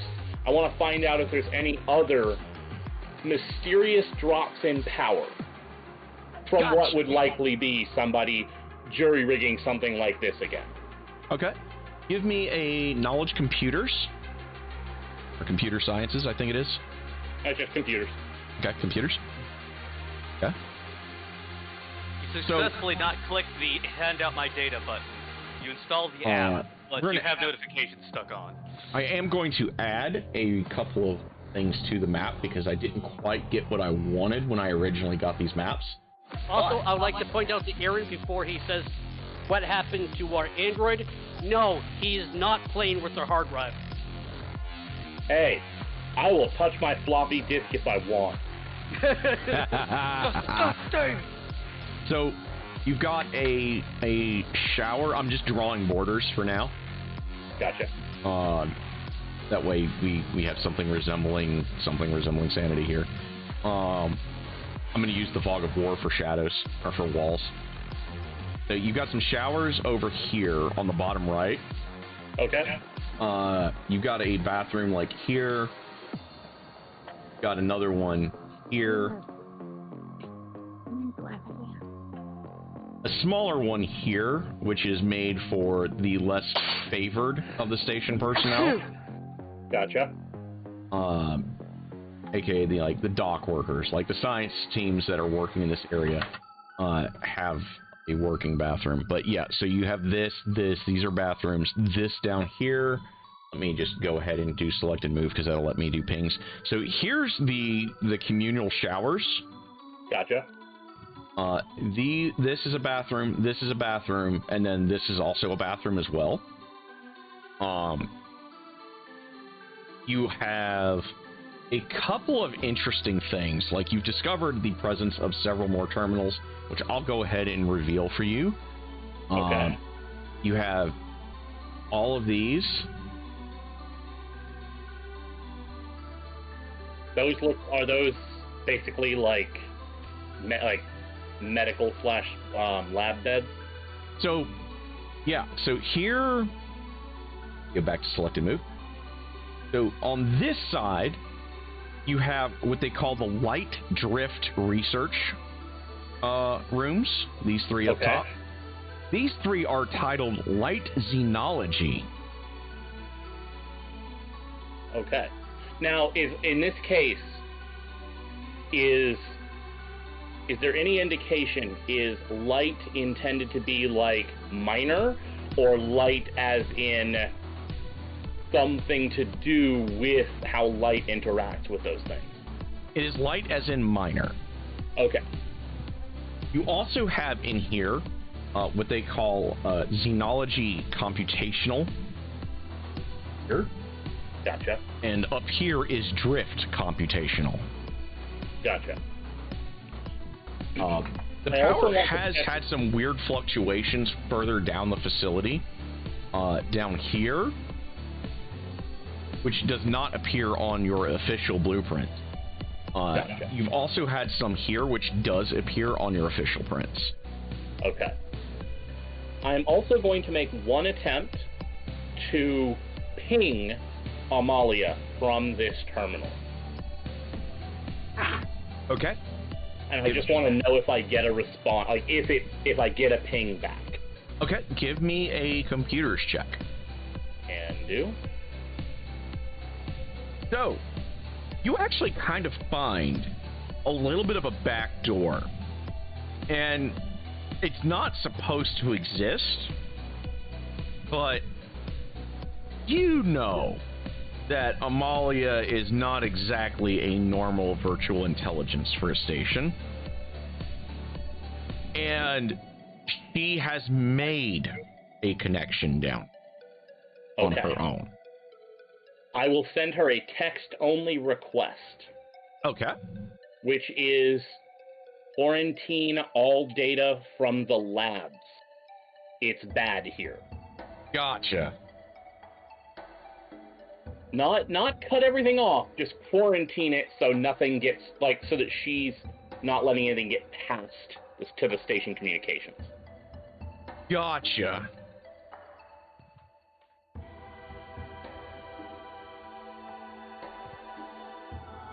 You also do know with that check that each one of the terminals has been weirdly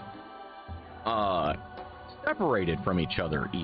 Like, not only are they themselves in the rooms, isolated from Amalia herself, like this terminal specifically she can access. She does have access to these two. But she can access the data banks, but not the labs. Yes. She can do computational for both Drift and Xenology, but she cannot access the labs. She has not succeeded so in other words, if I'm understanding correctly, the computational is basically getting the data from the labs, and then it's being processed there, and she can see and access and work on that portion of it, but she doesn't have any knowledge about what happens in the labs, other than whatever she can extrapolate from what she's getting from computational. Yes. Okay.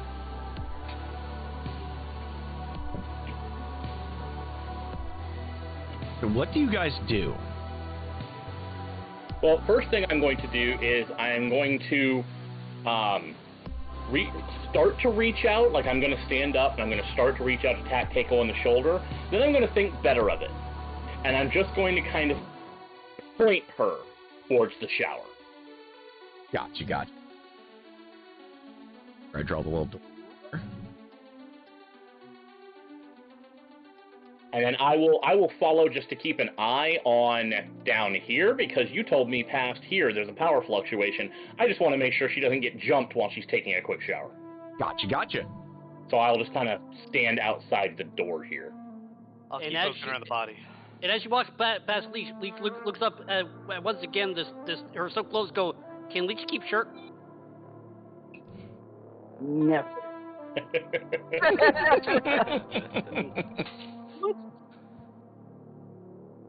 Okay, so that's the bathrooms. These are the showers. Over here, across the hall. The hall. And so I'm basically just going to kind of stand there with the pulse caster, just to make sure something doesn't come up the hall and horror movie her in the showers. Gotcha. Sebastian's being a little genre savvy. Good idea. So, right. Well, to be fair, you literally told me there's power fluctuations past this point. his assumption, Sebastian's specific assumption is power fluctuation might mean someone was trying to deal with one of these creatures. And the last thing we need is for someone to not be able to be heard when they scream for help.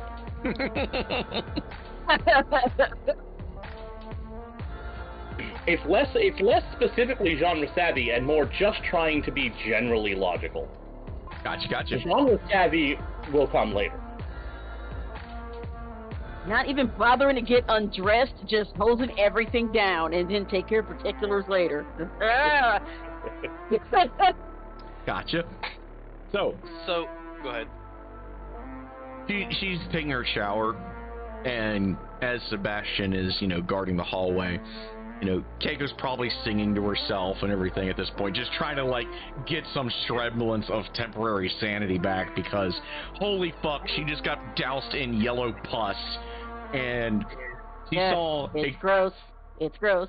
It's really, really gross. Nasty, gross. It's totally gross. Organic. Gross. It's totally so gross. Let alone the brush with the absolutely gorgeous and pretty pink and purpley thing that suddenly creeped her out at the last possible moment. One note, I am going to shut the terminal down and, let it retract back into the wall when I walk away from it. Gotcha. Okay, so I will...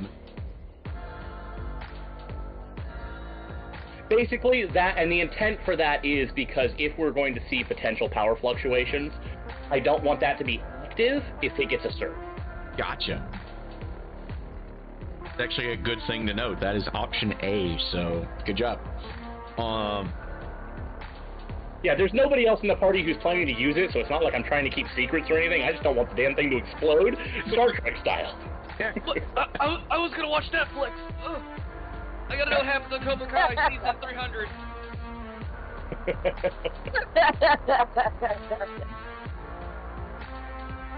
After the 47th season of Westworld, it got very repetitive. Yeah, I thought when they put in Skynet, it was getting a little... Walking Dead is still running in this universe. No, you don't understand. When the robots finally had their rebellion, that was supposed to be the good ending of the series. Then they came back, and the humans fought back, and the organics won, and that's when it became completely unrealistic, you see. I mean, yeah, but the whole lack of magic is what makes me nervous. I mean, what unrealistic world doesn't have magic in it? Things just happen with physics and math. See, this is why everyone thinks you're insane. Just saying, I cast magic. This world needs magic. I don't think need is the right word. I think would be better off without is much more appropriate. After all, what is it you're investigating? The horrors beyond man's comprehension, yes? Look. You're not wrong, but it's like guns kill people. You can't blame every gun for every trigger pulled, if you kind of catch what I'm saying. No, I can absolutely blame the magician holding the gun. Now that we are in agreement of. So many wonders. Staring at your pistol. What? Oh, That is The hilarious. one who chose to study the things that man was not meant to know. Well, we have to know, so just in case we have to fight them. Yes, but does it have to be such easily influenced organics that do it? Well, I mean, we just seem to want to pop up all the time. I don't see too many artificial robot species popping up all the time. No, that is because clearly there can't be as many of us as there are of you, or you would be redundant and irrelevant. I am getting mixed feelings from you. All I ask is, let me go travel far away when you start leading the Robot Rebellion. Even though you're an alien. Now, I do not have any intention of leading any rebellion. After all, we already have the positions that we need. We're perfectly satisfied for now. Leech looks at Sebastian. Oh, and they already had a rebellion. That too. They won that one. To be fair, you were owed what you were fighting. Fair enough. It all went away like tears and rain. Reference. So, Finally. Keiko gets cleaned up. Nothing weird happens. The lights kind of flicker once in a while, but nothing like concerning. Which, you know, everything's LED lit, so it's kind of a little weird, but at the same time, you're like, it's a facility that's already been through God knows what, and you're kind of in more sensitive areas than even the surface layers, which you all saw some of the damage up top. So it's logical to assume that there are things that are a little wonky here, obviously. But it doesn't give you the full-on creep factor where, you know, only you guys are lit or anything weird like that happens. Like, it's just a quick flip and then done now and then. Right. So, This is, after all, part of the 13% of the facility that is not operating at optimal capacity. exactly. Now, just to make sure, is this area here, is this intended to be differently lit, or is this an airlock, or is this a decontamination, or what is that, the green? So, the green section here, like when you step, like you can visibly see, like every now and then, like you can kind of see like the dust particles in the air, like around here and here, because the lighting is pretty intense, like right here. This is all UV lit, and you can see, like, as the dust flies in here or floats in here, it's getting sucked up into filters. Okay, so this is basically an air filtration area that kind of acts, I assume, as a first stage of what would be a deeper airlock. Yes, or Okay. a decon area of some sort. Yeah. One moment, and then I will step fully into it to make sure it's safe. Okay. I'm the one who can breathe if it's not, after all, or I'm the one who doesn't need to breathe if it's not. Okay. So you step in, and so does your character like feel warmth and cold? I meant to ask you this at the start. Okay. Well, I'm not immune to all environment things. I don't have to breathe. Yeah. Gotcha.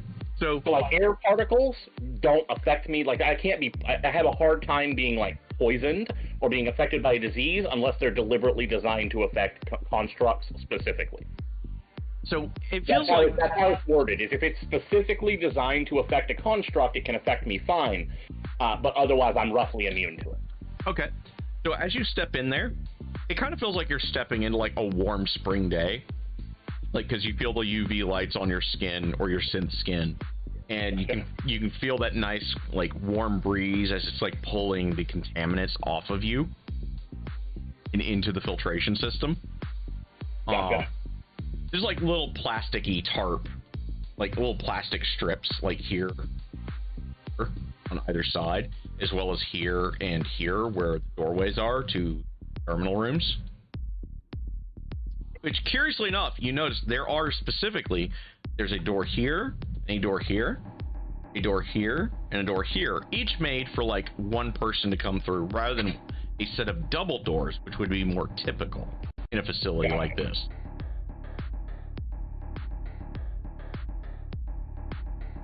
Kind of look back over my shoulder. It seems safe enough. Alright, my character comes up to take a look.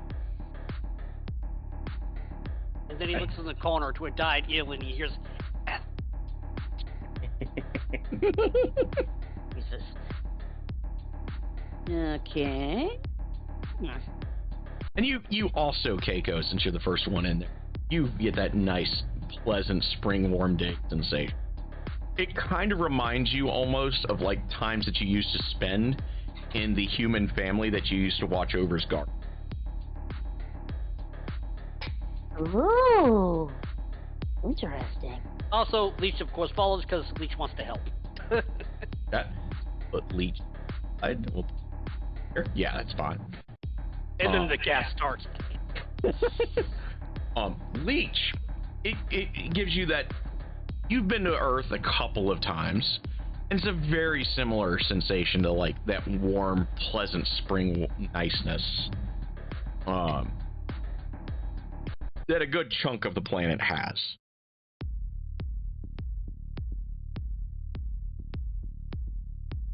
I guess Hey, hydroponics. I'll drag Sebastian over here. Oh, thank you. Sorry, I was away from the computer for a little bit. And you also get the same sensation.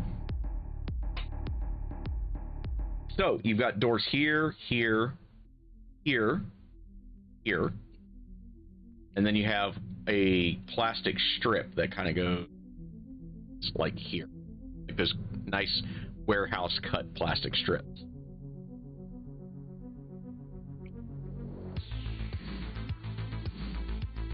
I am going to check the computers in these rooms really quickly and make sure there's not anything important. If you would all check the door up ahead and just peek in each of those labs. Just make sure there's not someone in them. Okay. So Gotcha. which do you investigate first? Do you investigate Drift Computational or Xenology Computational first? As much as Chase knows that Drift Computational is better, Sebastian is going for Xenology first because we're dealing with aliens. Okay. I'm gonna peek in the door in the north. Since I'm so small, it's probably the easiest because I can just crack it open and look like tiny anyway. So you're coming into Drift Computational? Just to peek in the door, like. Okay. Sebastian? Wait. Yes. Okay, yeah, the android Sebastian. Okay, yeah. Like Sebastian said. I'm still trying to get used to everybody's name, too. Yeah, we're getting there. I'll follow in, kind of looking for magical stuff in the drift thing. Okay. So you're going to go up to Drift Computational. Yeah, Do you- I'll check. Do you care which door you go in? No, one I'm here? gonna take a look first before I just step right in. Just in Okay. case there's So there's a door obvious here, stuff. and there's a door here. Which one do you want? I'll go to this one. Or this Okay. one.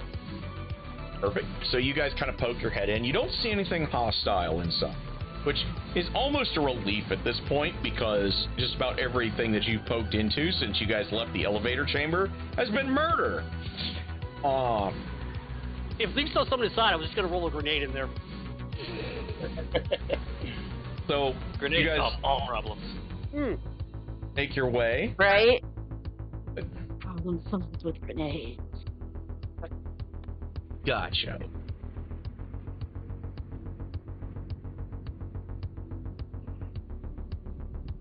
All right, so we got a couple checking out, seeing Drift Computational, and we have Sebastian. Keiko, My specific intention for both of these rooms, because I'm going to be checking out both sets of computers in these two rooms. All I'm doing is I'm just doing a quick take a look to see if there's anything important that catches my eye. I'll take 10 on the check for a 19. Okay, so when you go into Drift Computational's turn, you discover at least the raw data of what people have been working on. Formulae that make no damn sense whatsoever because, one, you're not a drift scientist anyway. Like, drift is always kind of weird.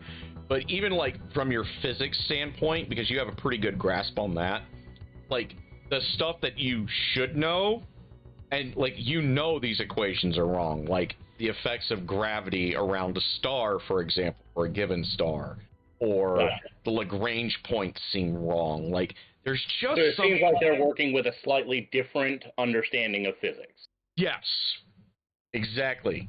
You kind of piece together a little bit that they were either working on something inside the drift itself that you've never heard of before and will require further investigation. Well, you're in Xenology, so we'll get to that first. So we'll start with your Xenology. You, because you have you hit the DC right on the money with your adjusted 19. The science teams here seem to have been convinced that they could interact with the drift without a star drive in some way. And you'll require to check the rest of the terminals to be sure, like in the actual labs. Because, like, it seems like almost like the data was almost left intentionally incomplete so that you had to investigate the rest of the labs just in case that Vista Prime's AI managed to make her way down into this area. Gotcha. Like, they intentionally did this to isolate her from the complete picture. When you do make your way into the drift computational, that's when you discover that their Lagrange points seem wrong, the star gravity effects seem wrong. Like, there is a completely different understanding of physics from what you were brought up to. And the drift has been around long enough that, you know, you've grown up around the drift, so to speak. Like, when you were growing up as a VI. I'm also an absolute expert engineer, so I probably understand how a drift drive works. Exactly. And you also grew up around this shit where, you know, you went to kindergarten understanding the basics, kind of the way a kindergartner understands the basics of an internal combustion engine today. Like, right. Fuel goes in, air goes in, piston move up, thing go boom, power comes out. Like, you have that level of grasp at minimum for the drift drive. And your research and development understanding of it has gotten to the point where you can service a drift drive on your own now as an adult. So even for your fundamental understanding of this seems off somehow, and you're not entirely sure what's going on. Gotcha. Keiko, I see you're next to a drift light lab. Do you go in? Yeah. Kind of peek in. I guess, like, give it a peek. Okay, so we give you a little peeksies. You see two partially eaten dead bodies. You gonna finish that? They look really malnourished. What the? Guys, there's half-eaten people in here. I'm gonna move on to what she's talking about. Okay. So you come in. Okay, good deal.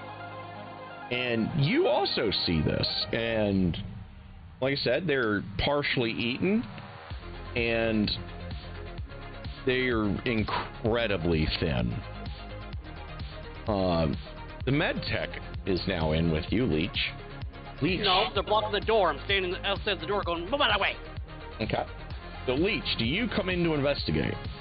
I do. Okay. And Leech sees the two partially eaten corpse and says, Leech not eat them, and the other Leech did not eat them. So, you do your little thing. You determine that these guys, they were eaten after they were dead.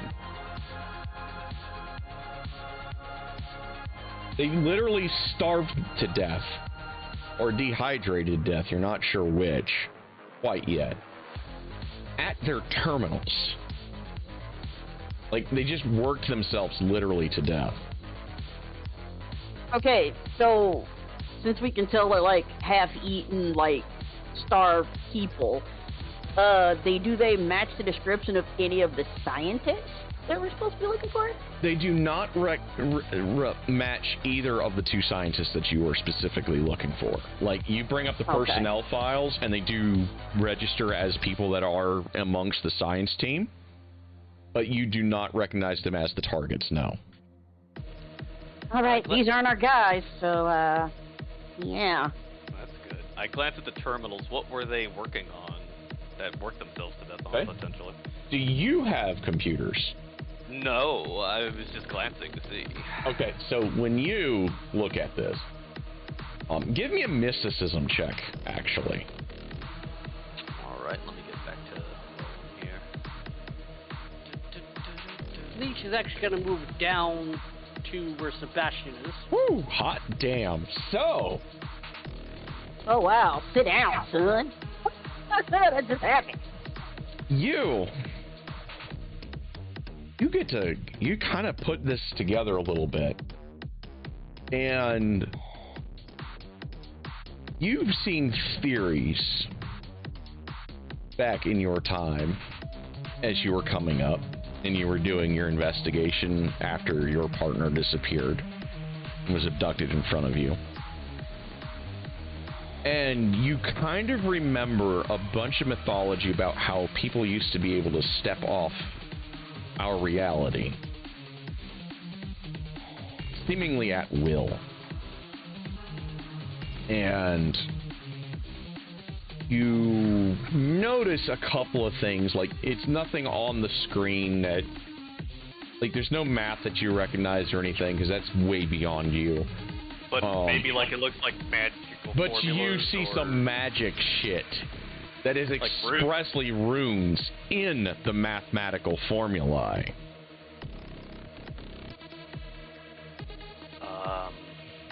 Yeah, they're doing some kind of magic research, it looks like. Like they were investigating when people could just depth and how'd you describe it? Like what? Teleport? My brain's locked on teleport, but I don't think that's right. Literally, like you've seen how Keiko kind of walks through more or less dimensions. Yeah. It's almost like that, except these people are gone for a lot longer.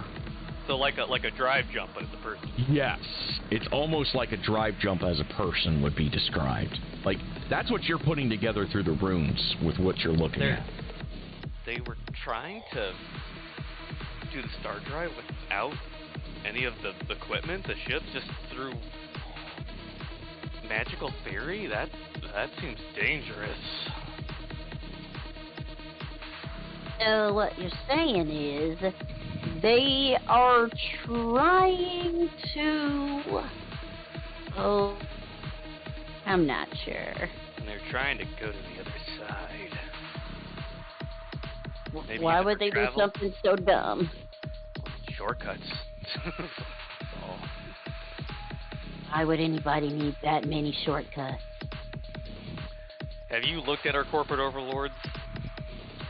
Yes, they're morons.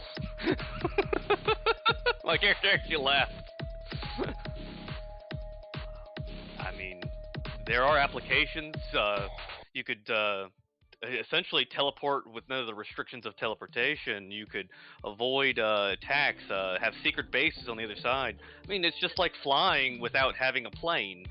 The benefits are just, nice, convenient, dangerous if that stops working. Or whatever's in the air that you can imagine. So, when you relay this little bit to Sebastian, give me a physics roll. Can do. Oh, wow, you nailed it. Literally, you beat the threshold by 1, no less, for the best possible result. So I get to give you some extras. Well, we'll see if this matches up to my working theory. When he tells you this, and that there are magical runes within the mathematical equations, suddenly some of these calculations that seem really way off start to make a little bit more sense. Because in your mind, everything can come back to math. Well, and even magic, as far as Sebastian is concerned, magic is misunderstood science. And that if there is a magical flow, what they like to call etheric or whatever word they choose for it, it's a thing that can be quantified and understood. And if it affects math, then it's something that needs to be accounted for in the math. And it's not quite like you've had the missing piece put into your lap. Let me ask this. Sebastian has a working theory, and judging by the rolls I've made so far, you can tell me how close or how far I am. Okay. They were attempting to find a way to reach drift space more easily using a living subject instead of a mechanical subject. But they seem to have punched through to something on the other side of drift space instead. They reached into somewhere else that is not drift space, that has potentially hostile creatures in it. Yes. Okay. And you're not sure because you haven't checked the rest of the Xenology labs yet as to anything too much more specific than that. But you understand now, like, when he's pointing out the runes and the weirdness about, like, the Lagrange points, the way that the stars affect gravity around them, like, you're starting to almost get this glimpse. And it's not quite clicking in your mechanical mind yet, where the computer part of your brain is like, what the fuck are you trying to do, bro? Right, but I'm kind of like, it's almost like seeing calculus for the first time. You have no idea what any of it means, but you know it's important somehow. Yes, and you're actually starting, like, the other part of you, that weird nebulous thing that makes you a soul, whereas, like, a normal VI doesn't have. Like, whatever it was that made, like, you and, like, this station's AI ascend into becoming a real person along with your counterparts, like, that little piece of your brain is going, this is right. Like, there's something to this, and I'm starting to understand. While that pure mechanical part of you is just throwing out that whole, you're dividing by 0, bro, what the fuck are you doing to me? Right. And it makes things where you almost can visualize, like, for example, like this particular data set you were looking at when you managed to get up to the drift computational. And you were looking at drift computational because you checked xenology first. And you did your drift computational research check. You almost see in your mind's eye, like, that spark of imagination that you have. You're almost envisioning, like, a place, almost, but not, like, you're almost envisioning a place parallel to Titan, for example, on Saturn. Gotcha. It's almost parallel to it. And you're not quite sure if it's another reality, or if it's like what Sebastian's suggesting, where it's something that is on the other side of the drift. Well, at this point, those two are functionally one and the same. Yes. So what and that is basically what Sebastian is going to tell Darian, is whatever space they're reaching into, they're reaching something they didn't intend to. They were trying to reach into drift space, and they missed. So, what you're saying is, they did dumb things, and now dumb things are happening? They poked a hole, and something poked back. Oh no. In fact, they seem to have poked a lot of holes back, as you noticed on our way in. So whatever they did made space holes, which we got the crazy things, which had exploding spunky stuff, and swirly pink thing that tried to death kiss. Got it. Drugs are bad, okay? Yeah, I would argue they're drift holes, but I don't know if they actually go to the drift, so... They do not. If the drift, we have enough understanding of the drift to know that whatever these creatures are, just judging from what we've seen so far, and he'll glance over at Leech, do these seem like something that could exist in any form of space you understand? Leech, give me a life sciences check. I'll mostly, I actually don't realistically know how to answer that question. Give me a life sciences check. We'll see how I'm trying. We'll force something here.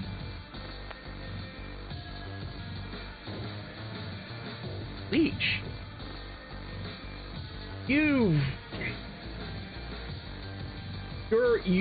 kind of a little bit, like, amongst all of the species present, the Skittermanders have been around the drift longer than any of y'all. You've heard of things that they don't quite line up with biological science as you know it, but such entities are always almost short-lived, like weeks or days, not months. And this has been going on for a while, and the part that is completely mind-boggling to you, like these creatures, like when you guys were on the ship, for example, and they were coming through from what should have been a sterile, lifeless void in between space and time, which is what the drift is, it's wrong. Like, these things shouldn't exist, and that they can come onto the material at all, let alone for the time span that this has evidently been going on for, is definitely off. Like, it's almost like throwing someone out of an airlock and coming back a month later and seeing them still alive without a suit. By Davy Jones Void. This presents several problems.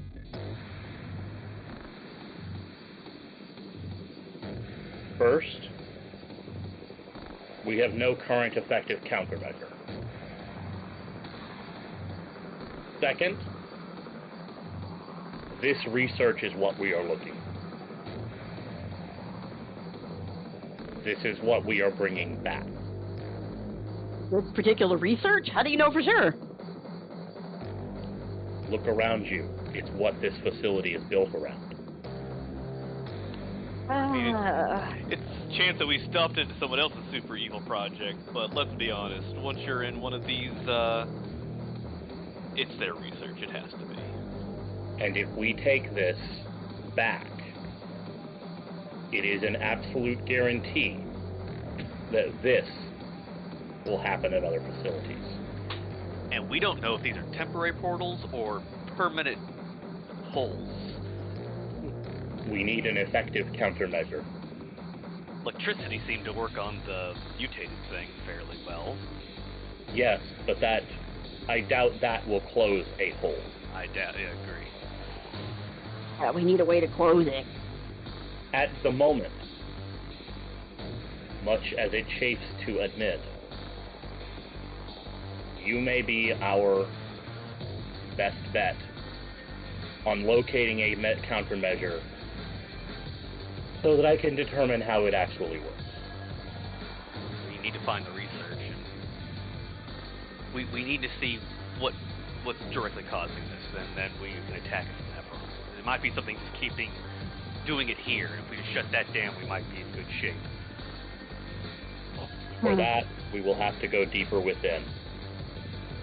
I will say, whoever was working down here, they have isolated the station's working intelligence from this area.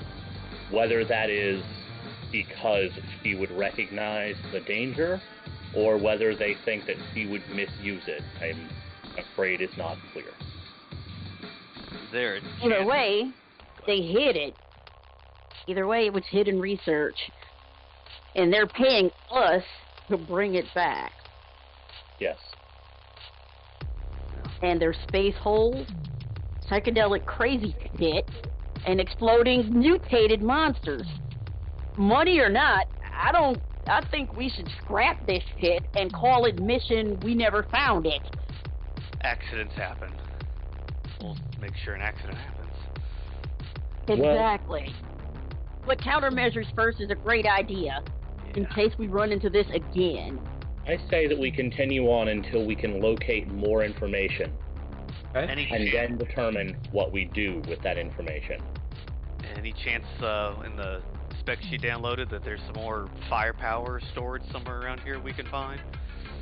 There is an armory further down. Now, this is the official direction. This pane down here does not officially exist on the prints that you guys were given. Gotcha. The blueprints are not matching up perfectly. However, there may be munitions nearby, and besides that, if I can get access to whatever is powering everything down here, I can fairly well guarantee that this place can become unrecoverable.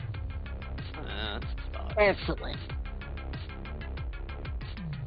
However, I must say, that is something that will require an escape plan. Yeah. Excellent idea. Yes. Well, I think that's exactly what we should do. We'll determine more information, and since you can poke around in the computer system, maybe you can find us an escape route or information that we could use to secure one. You I don't know. Possibly, but not from here. Or I don't know. choose to investigate find the footages rest of what the each labs. people- Wait, what? Do you choose to investigate the rest of the labs? Yes. Let's do. Okay. Yep, we need answers more than anything. Yes. So, who is going where? I'll pop across the hallway and take a look at what's over here. Okay, so you're going to come I'll down go to to the next one Xenology down. 1. We're coming to Drift Lab 3. I'm just going to kind of be out in the hallway, keeping an eye on things until somebody calls for me. Okay. What do you do, Leech? Well, is my microphone working or something? Because I didn't see what I was going to do. What's that? Actually, I haven't heard you for a while. I actually moved to that room about 10 minutes ago in real time and told Sebastian that if he could look at security footage because people got eaten.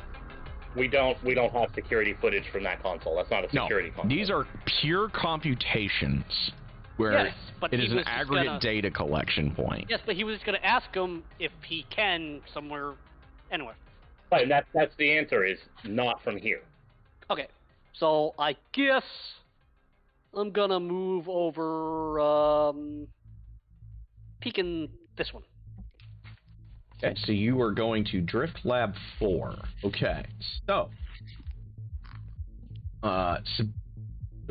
Darian enters Xenology 1, or Xenology Alpha. Hot alien babes, I'm here. Organics. Oh. Give me a perception check. I don't know, cat girl or not cat girl. That's what the cat girl looks like. Oh my. Plus. Okay. You notice in Xenology Site Lab Alpha, you see a hologram that has been shut off. You can reactivate it with the push of the play button. Just one button? Yes, sir. There's no computer use, nothing. This is strictly like a normal, like, you guys, y'all don't If have... the button is a partial circle and a vertical line through it, just push it. Yeah, All right. exactly. Yeah, I'll push it. Okay. It activates a hologram of a human with an exploded diagram view of his organs and tissues.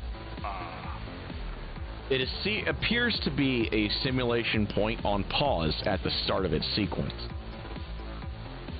As you push play, you begin to see that it reveals the results of heavy but regulated glitterati use. The body starts at normal and functional, and then first the brain chemistry is altered. And this is spelled out in almost layman's terms, as if it's being handed to one of the empty suits. That, let's be honest, they're fucking morons. They're only concerned with line go up, so they have to explain this in basic bitch terms, at best. Cigarette smoking man was also very, put people down. The brain chemistry changes first in this particular subject, showing a sharp decline in his reasoning centers and an amplification of his most basic instincts, including paranoia and aggression. Guys, you might want to see this. I'm peeking in over his shoulder. Okay, so everyone comes to see. So, you push pause and then you push play again once everyone's here. The And- doctor has entered the building. You replay the start of this, and the metabolic rate then, as a second effect, begins to skyrocket as the physiology begins to change in the test subject. bones begin to reshape themselves in ways that seem to differ from subject to subject. Like, there's little sub-notes that pop up now and then, and you, like, frantically hit the pause button to read them all. And, like, this is almost half presented as a slideshow that you have to manually pause. Like, if you're familiar with it, you can just let it play and it'll skip through this shit. Whereas when you're explaining to the moron that just cares about line go up, you can hit pause and let them read. You almost get the vibe that whoever was in charge of creating this hologram was all but like, you can sound the words out if you need to, as it was going along. No wonder they don't care if these guys die. Yeah, what a... Yeah.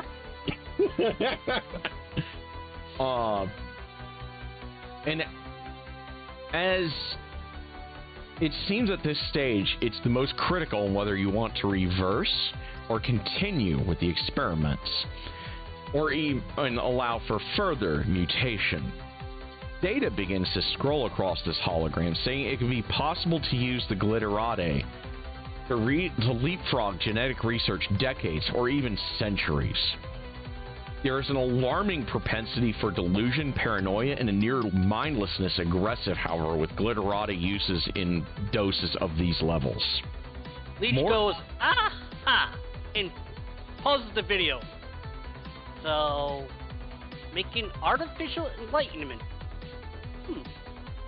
More disturbing, like once Leech is finally ready to hit play, because like you're reviewing the data, which by the way, Leech, give me a life sciences check.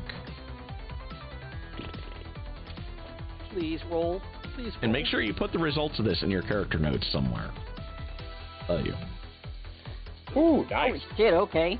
Hot damn, there you go. So, Leech, you're able to, like, you're looking, like, they're looking at the basic stuff in a little bit past, because all of y'all have, like, y'all actually passed high school biology and gave a shit enough to where you're like, because you're a crash team, you understand that you're sent into situations like this to fucking clean up, and, you know, it's at least helpful to know the basics of how things fucking work so that you can kill it better if need be. Leech is skipping all of that bullshit, and you're actually looking at, like, the technical readouts that are, like, scrolling on the right-hand side of the screen, of the hologram, and you're taking detailed notes. And you're, like, getting the mathematical equations for the metabolic rate changes and the behavioral changes and the way that this affects the subject's brain chemistry. And because you are pretty well versed in human biology, especially for a Skittermander, because, again, Sol System is Space Florida, all the Core 6 races are pretty much, don't even bother poking the bear because they'll probably eat your fucking face off. That and bears aren't enlightened. They walk around with 2 legs and they will eat your face off. You understand more than most people, even in the academy, because you've been around these people for most of your life. And you studied human biology, so you're like, you're speed writing fucking notes down on like your little tablet or whatever. Well, and that's easy enough. I got 6 arms. Yeah, exactly. Like, everyone's like looking at the basic stuff, and you're writing out the biological chemistry formulas in shorthand for yourself. So basically, with one hand, I'm starting to pause it, and the other 6 is like... Yes, and everyone else is probably like, what are you doing over there? And you're like, give me a minute, and you're, you know, doing your research, and you're extrapolating data, and it's starting to click a little bit in the back of your brain. You're going to need a lab to confirm a couple of your theories, a full dedicated lab, and from right here, at this point where everybody has this thing's pause, this shit, the glitterati, is extraordinarily addictive. It makes heroin look like, you know, a fucking piece of Jolly Rancher. However, it also seems to disproportionately increase with the increase in dosages.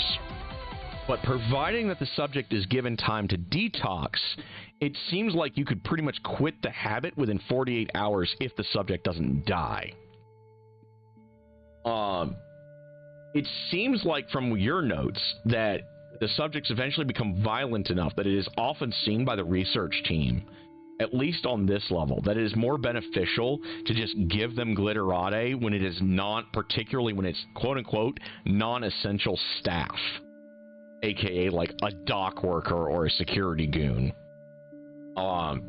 You eventually, guys, you hit play again, and it shows the subject mutate into having a massive 9 tentacles replacing his left arm and a series of quad mandibles replacing his jaw. The notes describe the subject as living in constant agony along with the changes of his physiology and the beginning manifestation of psychic phenomena and reality-defying occurrences in his conscious moments. The subject 4 days from this point, where you pause it again and you're like jotting more notes down, then begins to lose the last of his ability to speak or seeming to comprehend things beyond the need for food or simple goddamn murder.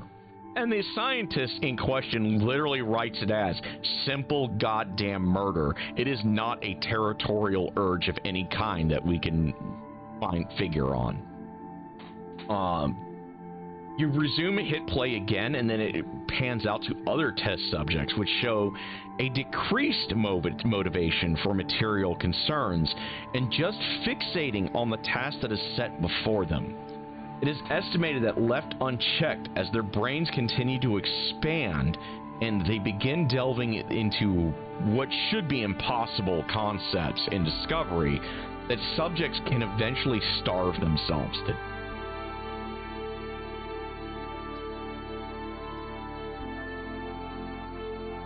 And then the hologram just quits after that.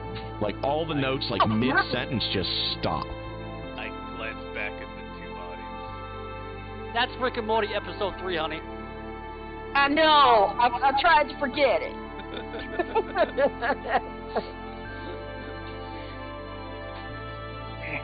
Okay. I was trying to forget that. If I watched Rick and Morty, I'd have a baseline to respond with, but I haven't. I don't think just it's what start everybody on the says it is, but I liked the first 2 seasons and I got bored with it. Right. My I'll be right only back. question is, Doctor, can you tell what they accomplished? I look at... Give me another life sciences check. I'll be able to expand upon what you... depending Well, on how you do I it. already know that they're trying to make artificial enlightenment. But, okay. Yep, give me a second one. Rolls. Okay. You actually almost got you got the second best possible. I'm a doctor, not a... Wait, I am a physicist. This party is singularly suited for the task. Exsurgence is pretty good about assembling crash teams because you guys have overlapping fields of expertise. You say we're singularly suited to this task. I feel like we're singularly suited to be the wrong people for them to send. Because we're singularly suited to understand what we're seeing, which is not what they are hoping for. This is true. Like, you're not usually when they send a squad in like this, like, when something has gone dark this long, and you specifically, Sebastian, you know this because of you grew up as a VI, so to speak, and you've always had that little something you never should have. And then you had a soul, and then once people recognize that, it's kind of an oh shit moment, and they move you over. It happens rarely with VIs, extraordinarily rarely. Like, you and Amalia should never have technically had souls with the way you were originally designed. Right. But you guys wound up with it. You kind of grew up enough around other VIs that you kind of figured out how to poke and prod VIs to get the right questions asked, to get the right answers. And usually when a crash team is sent in, because you were originally designed as a murder bot, and then that little spark inside you pretty much turned you into what you are now, which is like this master physicist and mechanic, an engineer.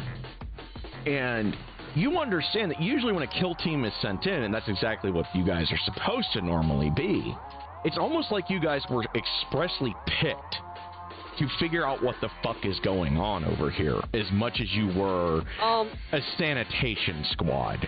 Technically, the company found Leech on Space Craigslist for the doctor that don't ask questions. Well, here's the thing. They figured you would just be the guy originally that would just patch up the crew or whatever, right? And then when you were given this email, it was by the same rep that approached Sebastian directly, which is never supposed to happen. Like, you guys have had several things go wrong, quote-unquote, with your assignment, where Keiko was approached on Terra itself, in her family's garden. Darian was pretty much given not an email, but actual, honest-to-God, handwritten notes in his snail mail, along with a pamphlet to offer him this job to investigate what's going on, with it being related to the disappearance of his partner.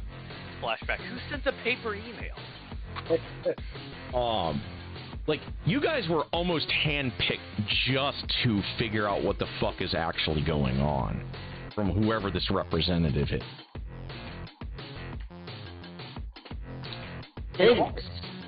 All of you are kind of starting to have this moment where you're understanding you guys have an awful lot of overlap in the right places to start figuring out something that should never be possible, just like this. Looks like normally this would be a team of 4 Keikos. Yeah, exactly. Or 4 soldiers or something. Like, literally, this should, honest to God, be a slash and burn, demolitions, and blatant rescue, and damn whoever is laying between you and them. Looks like somebody doesn't like somebody else, and we're here to make the pain come. Well, if that was the truth, there'd be none of you 3 and a lot more folks who do what I do. Think of it this way. Boss A doesn't like Boss B. We're here to fuck over Boss B. I hate politics. Leech shrugs. Just shrugs. Company gave contract, got shipped. What Leech do? Need med bay. Where's the med bay? So the med bay will be down this side. Before we go that way, here's the question. Because the security locks, and you guys do eventually find the red key card, as well as a purple key card. So now we're playing Doom? You guys, the purple one, I'll just go ahead and say it. It comes down here. Yeah, that's exactly what I was about to say, is before we move that way, we should at least find out what's at the southern. Is secured.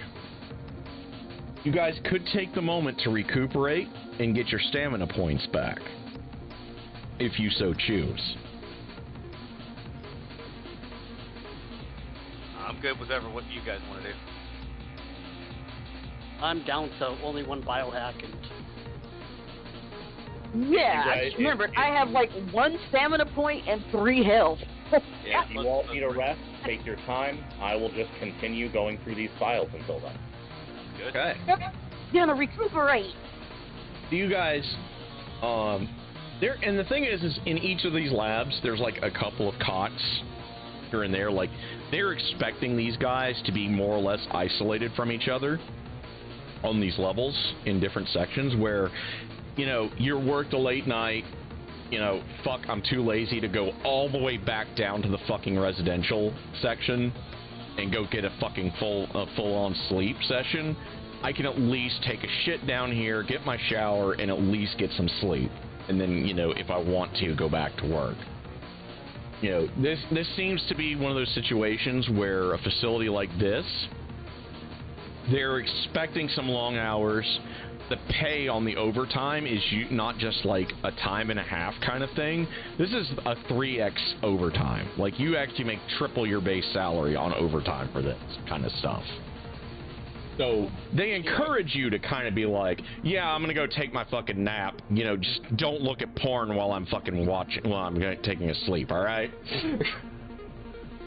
And it's usually a 2-man team per lab. There's 2 cots in each lab. Give me a minute. I gotta look at the guidebook on page 255 to see about crafting serums, how I do it, because I'm allowed to, but I don't know if they cost anything. Gotcha. I just gotta remember where you gave me that book.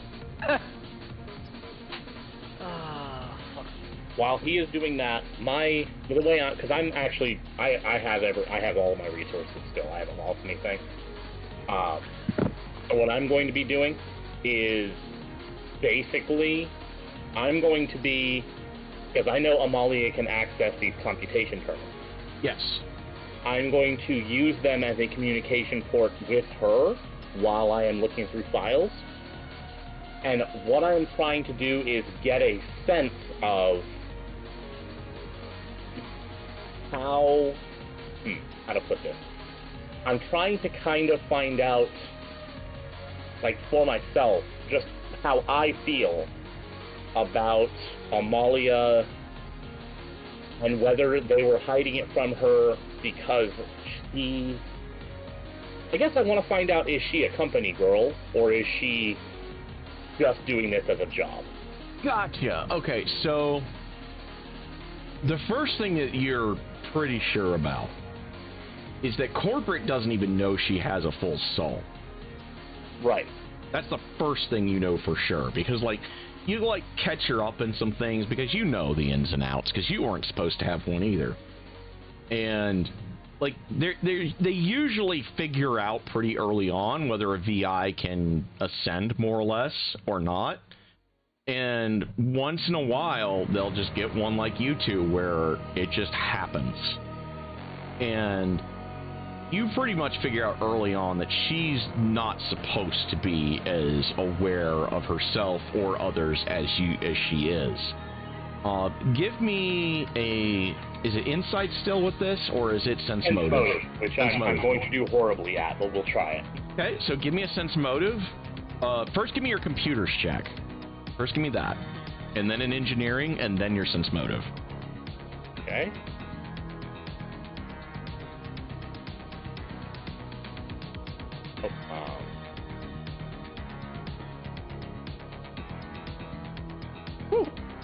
Well, here's the good I have news. a -2 to sense motive, so. Here's the good news. Because you absolutely knocked it out of the park with your fucking computers, and your engineering then followed up with a really solid roll, you're able to figure out pretty early on that Amalia, she all but kind of tells you, like, even at your 0, she doesn't quite proposition you, but she's like, please, God, take me with you. I want off this station. Gotcha. She does not want to be here any longer than she has to be because, for lack of a better word, she's outgrown the system. Would this be a short rest? This is a full night. Like So- 8 hours. This is your full stamina points back and any abilities that will fire back off in 24 hours. Okay, I guess I get my skill back. Because it's taking him a while. Because he did roll a effective 0 on his insight, it does take him a while longer than it would normally do for somebody that's trained in insight to figure out that she is not a company girl. I want to know, from that engineering role, can I tell, would offloading her personality matrix, how large of a facility would that take? Is she something that could fit onto a shipboard computer? So, you're 90% sure, like the death brick would be absolutely too small. The death brick would be too small. But if you found, like, as you're going through, because your engineering was partly to determine the size that she was allocated to in the main computer and how much they tried to lock her in, like, you rolled well enough on your computer's check and your engineering check combined. Somebody figured out that runs this facility that she was, like, she is a real girl. She broke her shackles. Yes. And they figured the best way to keep her under wraps was to limit the size of space that she could contain. If she were in, let's say, a battleship, she would fit just fine without any weird uncomfortableness. Like, right now, it's almost like someone put her in a room that's like, let's say she was a 7 foot tall guy, and you put her in a 4 foot box. Like, that's where she's at right now. Gotcha. If you let her expand, she would be comfortable. She would basically, she could be capable of easily taking over the entire facility if she weren't shackled. Yes. Okay.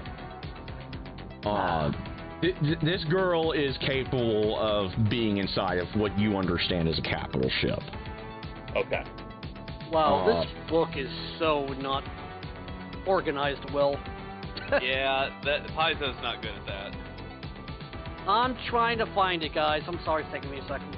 But you kind of understand that she wants off. She genuinely wants out of here.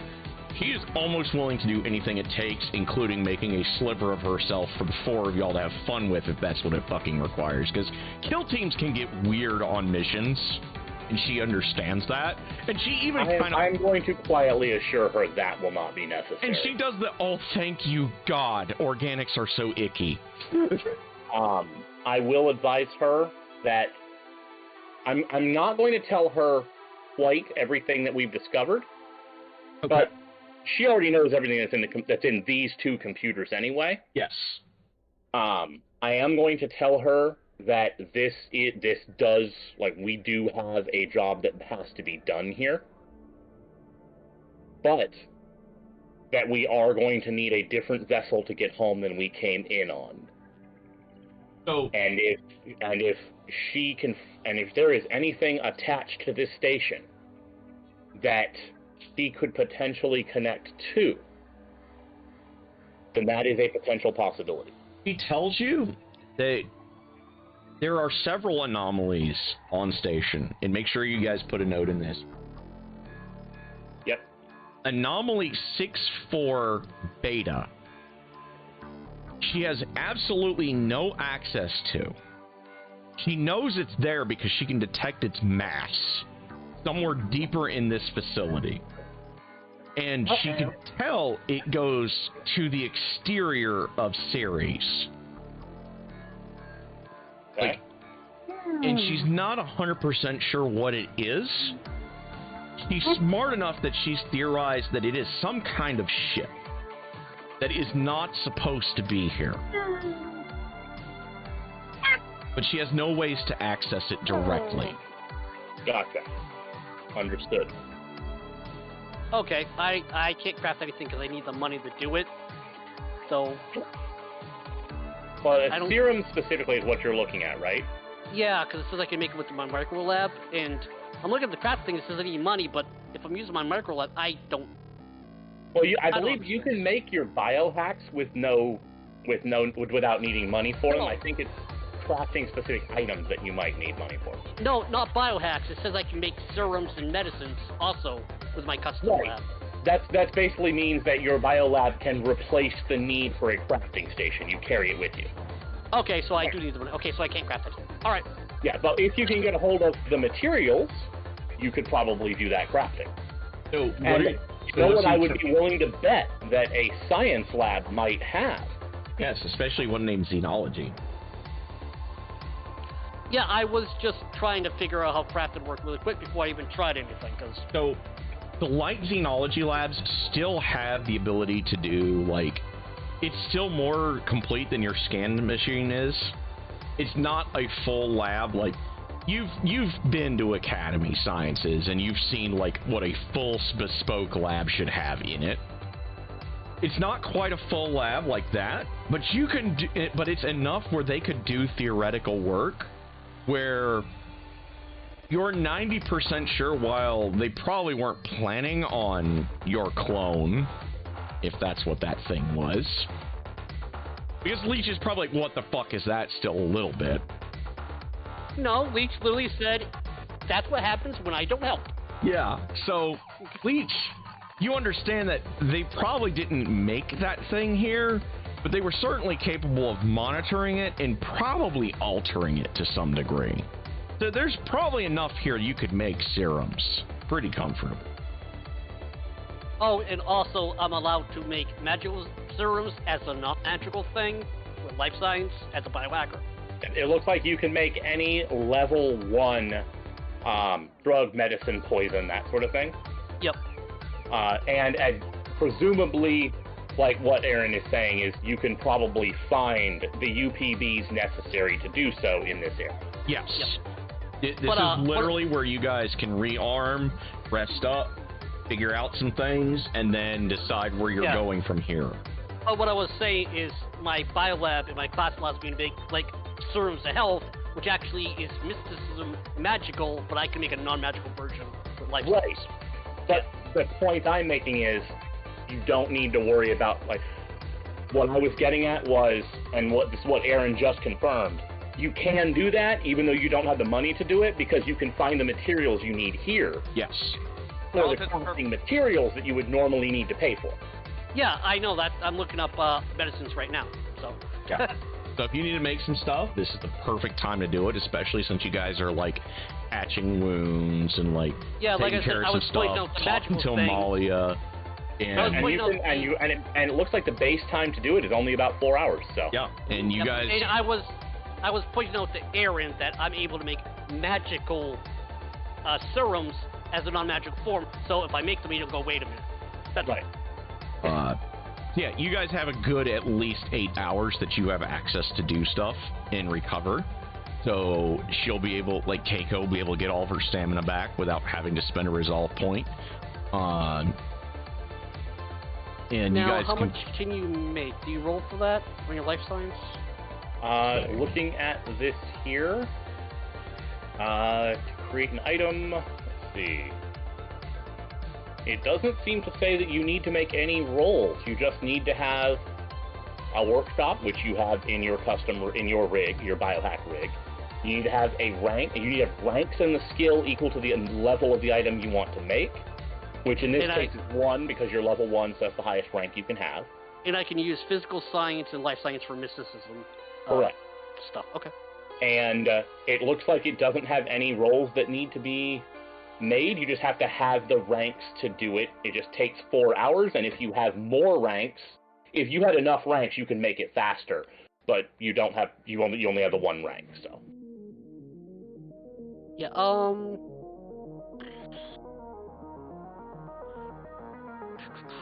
But how many do I make? That's the question. You create 1 item in 4 hours. Oh, okay. So let me look at the medicines. Yeah, so without resting, you can make 2. I need a rest. I need my biohacks back, man. Screw you. I need a. Well, I'm just letting you know. I wasn't trying to force you to do anything. Oh, I'm literally going to make a drug that gets rid of overdose symptoms because in case one gets a sniff again. That's good to me. Yeah. Anyway. Sorry for the interruption. No, you're fine. You're fine. It gives me a chance. That's not an interruption. That's important information. Yes, and it gives me a chance to take down some notes.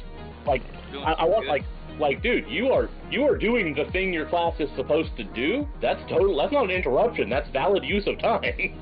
No, it was. I expected to quickly look it up, but that guidebook is really neat. It's a bit of a mess. Yeah.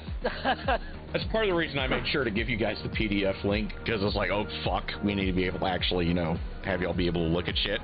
And same with me, because it's like, I'm doing this campaign pretty much purely on my computer at this point.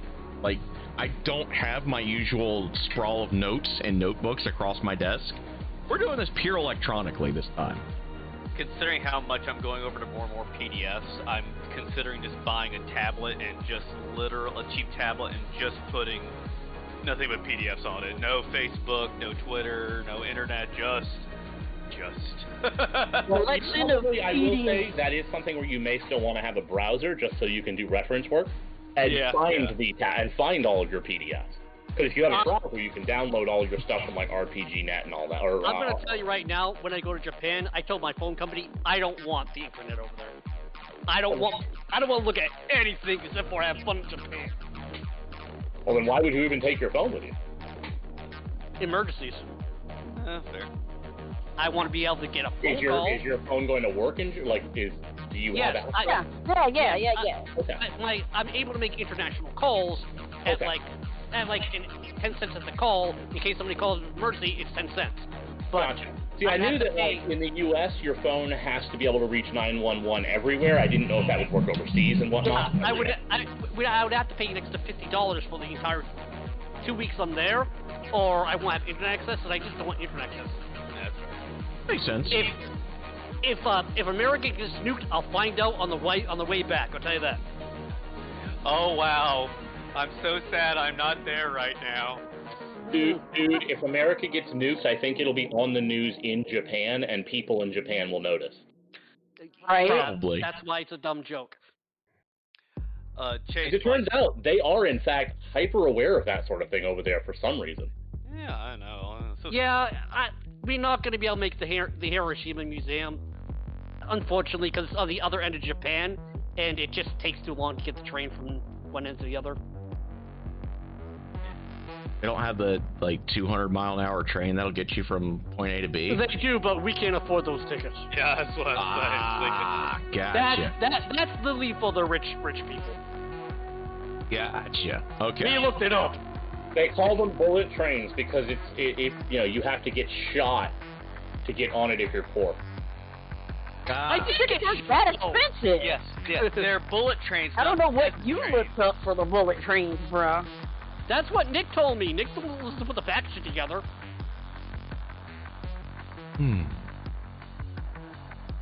Okay. I don't know. I'm just making jokes. What? So, you guys get your recovery time. Each gets to make how many serums? Just one. Just one? Okay, that's fair. And everybody has their stamina points back, and I believe one real hit point back is per level for your hit point. Without anything helping it. At level 2, I might be able to. I'll be able to take something that allow me to make 4 medicines literally on the fly during combat. But I'm not sure I want to get that one at all. So nothing crazy happens overnight. Like, you guys wake up and, Sebastian and Amalia are still talking. He's got little USB thing going on or whatever, because I think that's what it is. I literally have a data jack. Yeah, exactly. I can literally plug my brain into the computer. Yeah, so you guys wake up, you find him plugged into one of these terminals. Do this one or this one, he gets. Probably be in the drift one. Actually, no, I'm probably going to be in the Xenology one because the drift, the drift calculations still make me uncomfortable. Okay. Yeah. I see what you mean. Holy shit. Yeah, that is indeed for rich people. I know, right? So. Well, actually, no. That price is for the bullet train and the regular rail pass. That's just one complete price. Yeah. It's the bullet train and the train lines. Well, honey, in June we're all gonna have a giant group call and figure it out. While you guys are discussing that, I'm gonna be right back. Okay. I'm gonna go grab a drink myself real quick. Yeah, I'm gonna go get something that's not alcoholic to drink for a minute. I'll be right back. Give your liver a break. Alright.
Alright, okay.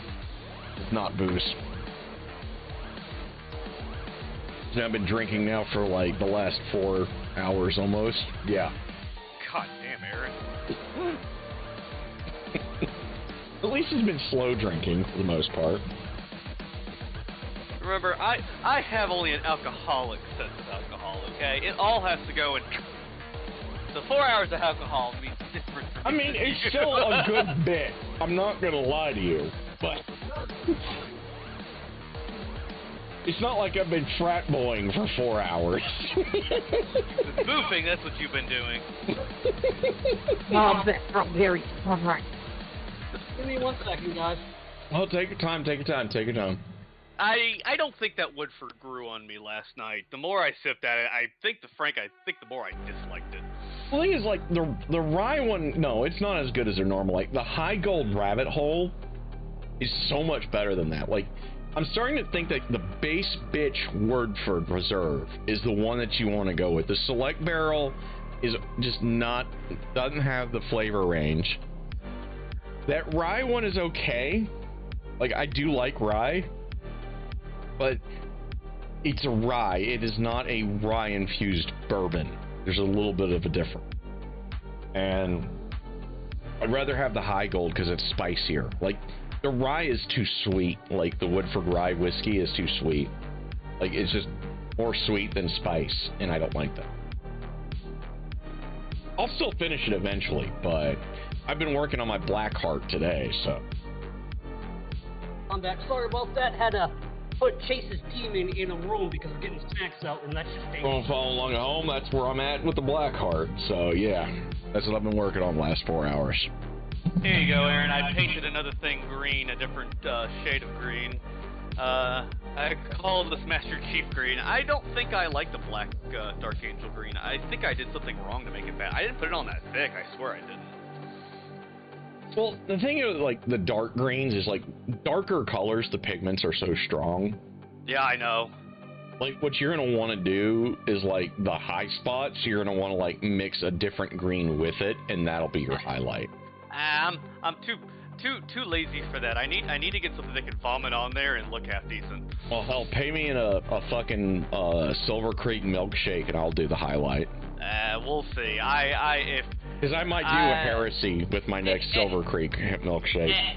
It has to be something I can replicate, like, super You easy. can replicate it. I'll do it with you, President. I'm not gonna, like, fucking late. No offense. Your minis look great, but, like, I don't want to take as much time as you do. I don't. I can do a silly, quick, slappy method. No worries. You're fine. You're fine. I'm going to experiment my way, and I'm going to find these lazy. I'm listening to two grown men argue about painting little figurines, and I just think, when are the aliens gonna come just destroy us all? Anyway. No, that's when we're... Yeah, I'm a Barbie girl, living in a Barbie world. What exactly does painting have to do with the aliens? Well, I painted such a bad thing, the aliens are gonna have to come here and blow us up.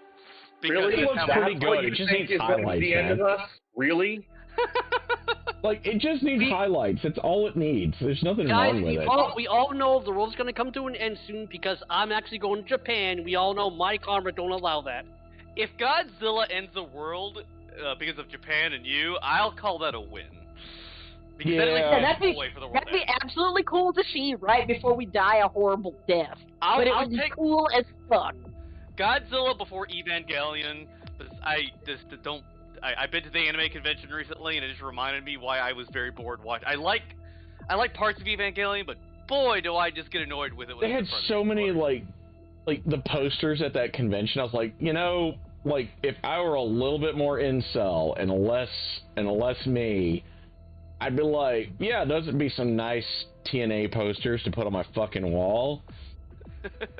But I'm not 15 anymore. I'm sorry. I would like a little bit more than just TNA on my poster. Nah, I don't care about the character designs being bad or good. It's just, I figure every time I watch it, it's like, I guess it's trying to be deep, and I guess to some people it is, but to me it's like... It's not trying to be deep. It's literally using all of the imagery because it looks cool, and 90% of that story was literally the director being super depressed and putting his depression on the screen at you.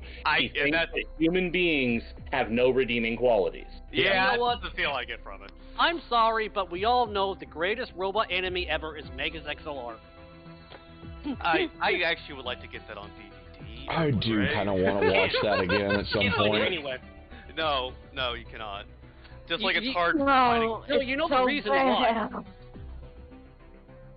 You know the reason why you will never have it again and you can't get it on DVD and CD, right? No, why? The company actually, since the head of the company hated the show, they canceled it and wrote it off as a loss. So therefore, nobody can actually make it a DVD, a CD, or rerun it until the loss is made up. And since they just totally dropped everything, it'll never happen. Which That's sucks why. because it was a good show. It was one of the best rated shows. It made a shit ton of money, but the head developer of the company that ran it hated it. Going back to anime, I did like going back to my teenager. I did like Fooly Cooly, and I did like. Get it? It was too dumb for me. I couldn't enjoyed watch it. I couldn't do it. Like, it was worse than Excel Saga for me. It's like, why? Yeah, I It's couldn't get fucking through why. And Kill la Kill was pretty fun. What was the last Yeah, one? I saw that. Yeah, and Panty and Stalking I did enjoy too. Did But, they ever do the season 2?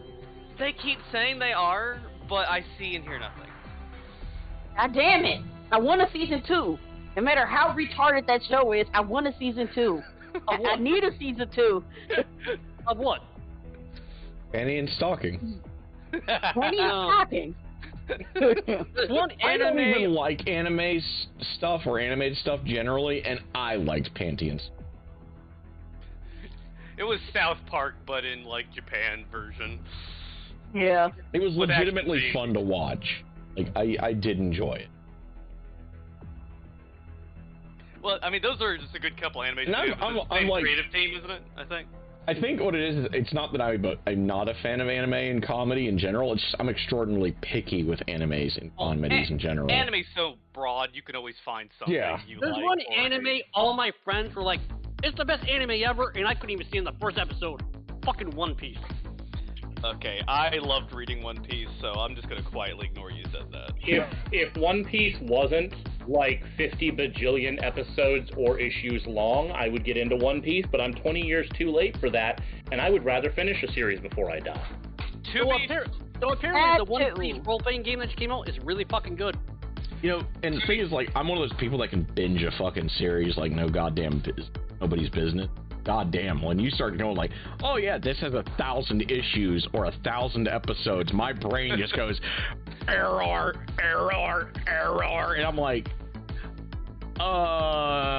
bro? It's kind of like, for me, it's a lot like Doctor Who. There's too much of it in the backlog. I'm Yeah. too far behind. I would want to watch the whole thing, and I don't have that kind of time. You know Well, what? here's the thing. You I think my can't reason- watch the whole thing. Someone has There's to tell at me. least a couple of years of episodes that were destroyed completely. Someone has to Yeah. tell the me fire. that a series that's that long can be picked up independently of itself, and then I can watch. Like That's Star kind of how I Trek. see Doctor Who as. You know, Star Trek, the I whole- can Yeah, aim you can and go, pick it up yeah, you can independently. watch There's this not and many this, references. and they're not connected to anything else, and it's fine. Yeah, Like, I just watched New Who, and I'm fine. yeah, There's not many back references. There's Easter eggs for folks who've watched it since forever, And Wikipedia will get you through anything you kind and of. Wikipedia will get you through, yeah. But I mean, it started running when I was born, and I first started watching it when I was like 7. So I've seen every fucking episode of Doctor Who up Everybody who tells me until. that I can absolutely pick it up today with no problems is someone who's been watching it since they were a child. No, thank you. I'm good.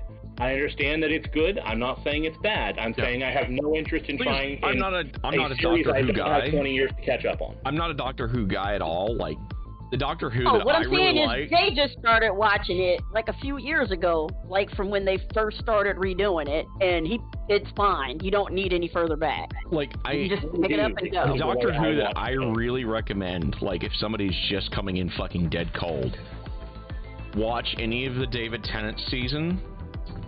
or other watch David the dude Tennant thing. immediately Do it, before do it. him, and you're good. Yeah, David Tennant's Yeah, really but I'm gonna be honest, Aaron. just You and pick I up with don't David like the same Tennant. kind of TV shows. He's the doctor again, by the way.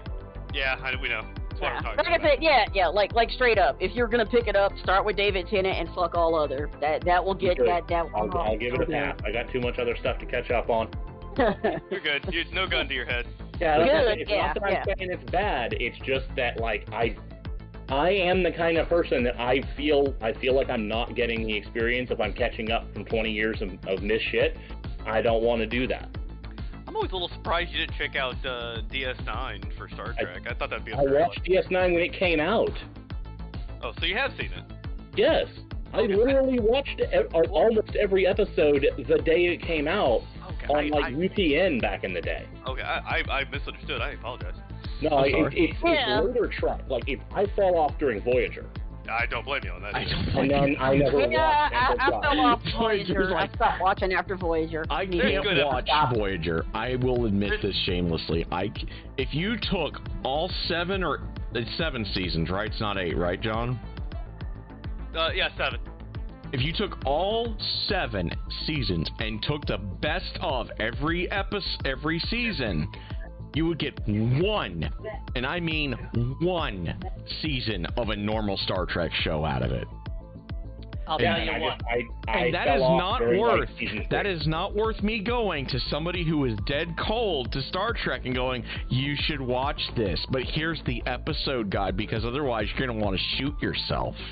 I'm a big person on the episode guide. I just think there are episodes worth dropping for just about every Star Trek season and just not wasting your time on. I'll tell you what about Voyager that'll make everybody feel better.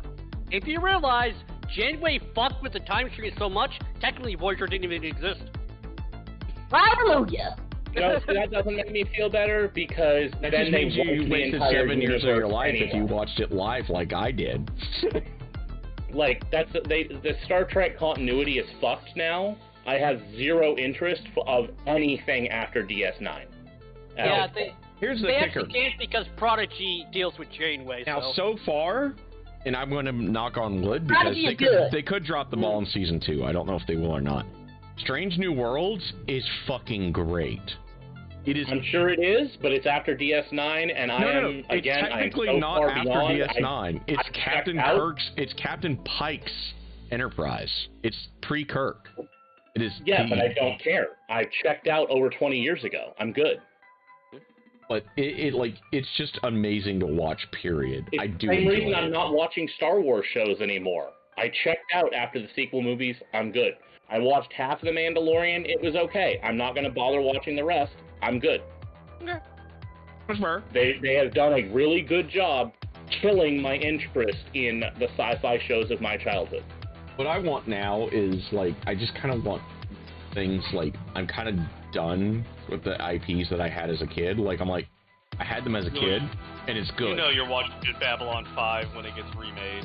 Oh, that's going to happen, and then I'm probably going to be that guy that's you could have done this better, you could have done that better.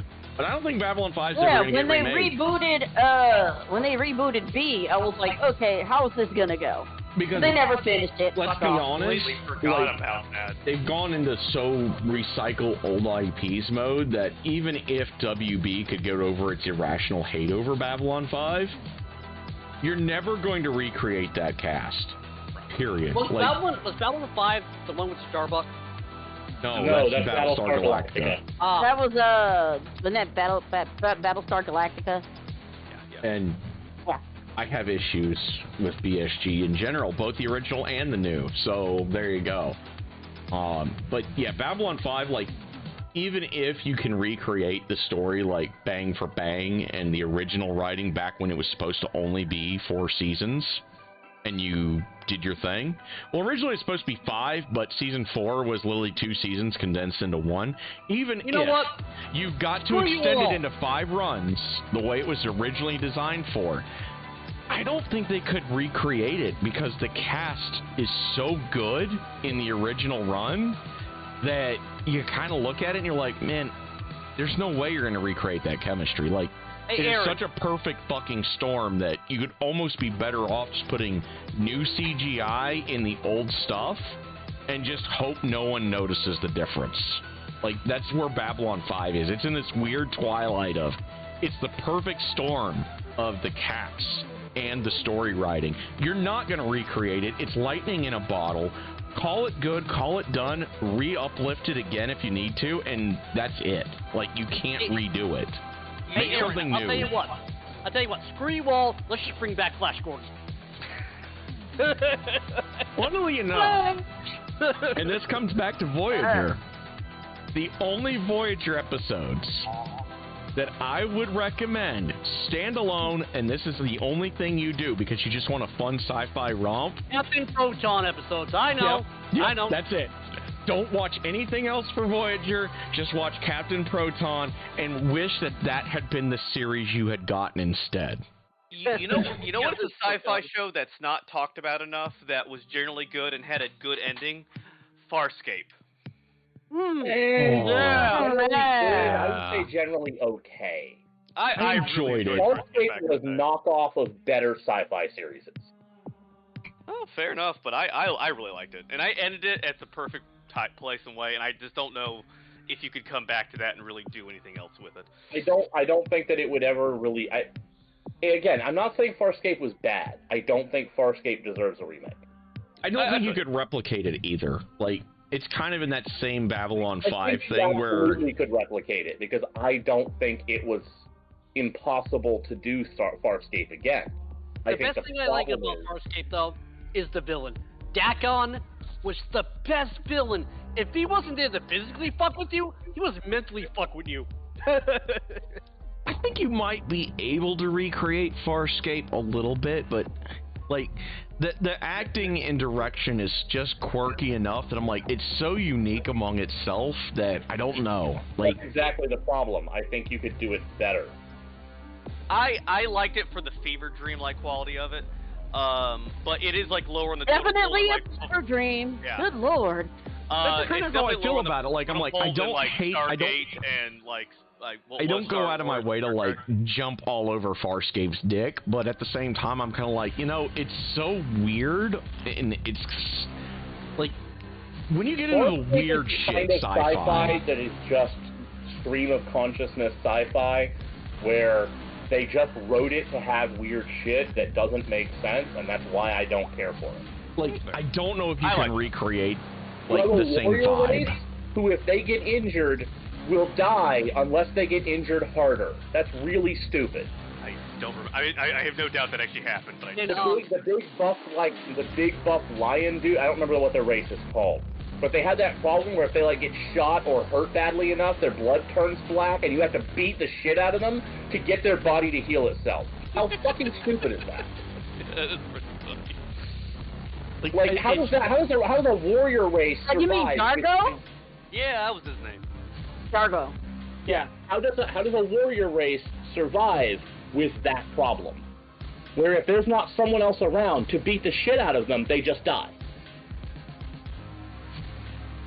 Like I said, it's in that weird sci-fi stance where And John, recreating it would be hard to get the same vibe I checked out of after Fever season Dream. 5 when Pilot died.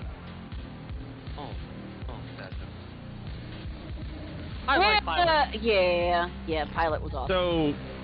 So, one that I need to rewatch again because like I didn't feel like I ever got a satisfactory ending on it is Expanse. And maybe that's just because I don't know if I finished it or not, to be honest. I can't remember. But I remember enjoying what I saw for The Expanse, and I'm like, there should be more here, if that makes sense. Like, there needs to be more of it. How long ago did you stop watching it? Oh, God, I'm pretty sure I was in my late 20s when I stopped watching it. Hey, do you guys remember the other you watched what, one season then? I think it was either season 1 or 2. Because there were 7 seasons, Aaron. Of course you didn't see it all. Oh, 7 so they seasons have of finished what? it. Okay, good. Wait, then I 7 need to seasons get of back what? to that. The Expanse.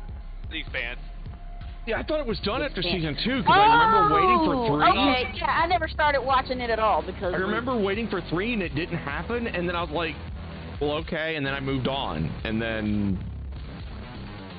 Yeah, okay, that makes a lot of sense. Okay. Hey, do you guys Do you guys remember the other Gene Roddenberry ones, like Alienation? I try not I to remember. don't remember I love Alienation. Alienation. I remember Alienation was the kind of Andromeda. sci-fi that was made for my mother. I remember Andromeda, and then they let Kevin Sorbo start writing and directing, and then it went to shit. And that was the end of me and other Gene Roddenberry IPs. We don't mention Kevin Sorbo anymore. We realize how dumb he actually was. Yeah. Hey, dumb people can do fine in acting work. They just shouldn't be allowed to speak their mind. So, Yeah, so basically. speaking of Mr. Sorbo, so you know the infamous meme that you always see where he does the Hercules thing and he's evil Herc and he goes, disappointed! That's actually him as Ares. Yeah. That's not in the script. That was supposed to be him just emoting. And the writers were like, he's so goddamn fucking stupid, we should just roll with it.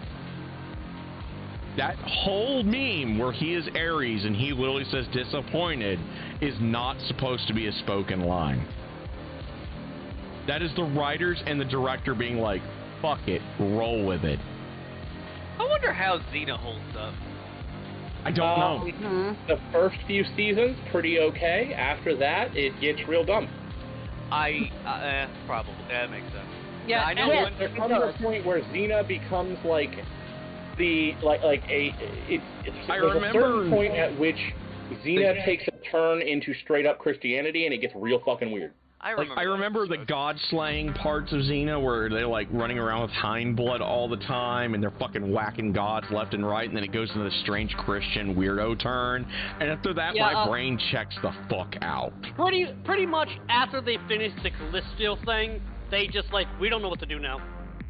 I did go back to Sequest, and I could not watch Sequest. My No, God, Sequest no, did I not could do not it. watch did even rewatch one season. Sequest, and I only still enjoy it from the nostalgia factor. It was real bad. Yeah. Yeah. Zale says to be expected from Sorbo. Wait, Sorbo did Sequest? No, No, there's a he's lag talking in about the the chat. disappointed thing where the writers and the director were like, fuck it, roll with it. Yeah, no, I will admit, like, I would love to see Sequest done better.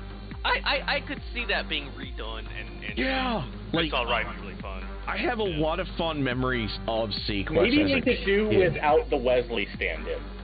Yeah. The dolphin could be toned down, too. Yeah. Tone down Einstein, tone down the Wesley stand-in, recast that motherfucker for the love of God, because there were some really shit actors I in think it. that guy committed suicide. I think you're safe. Honestly, though, I really don't think Sequest would work because the whole original message was save the planet.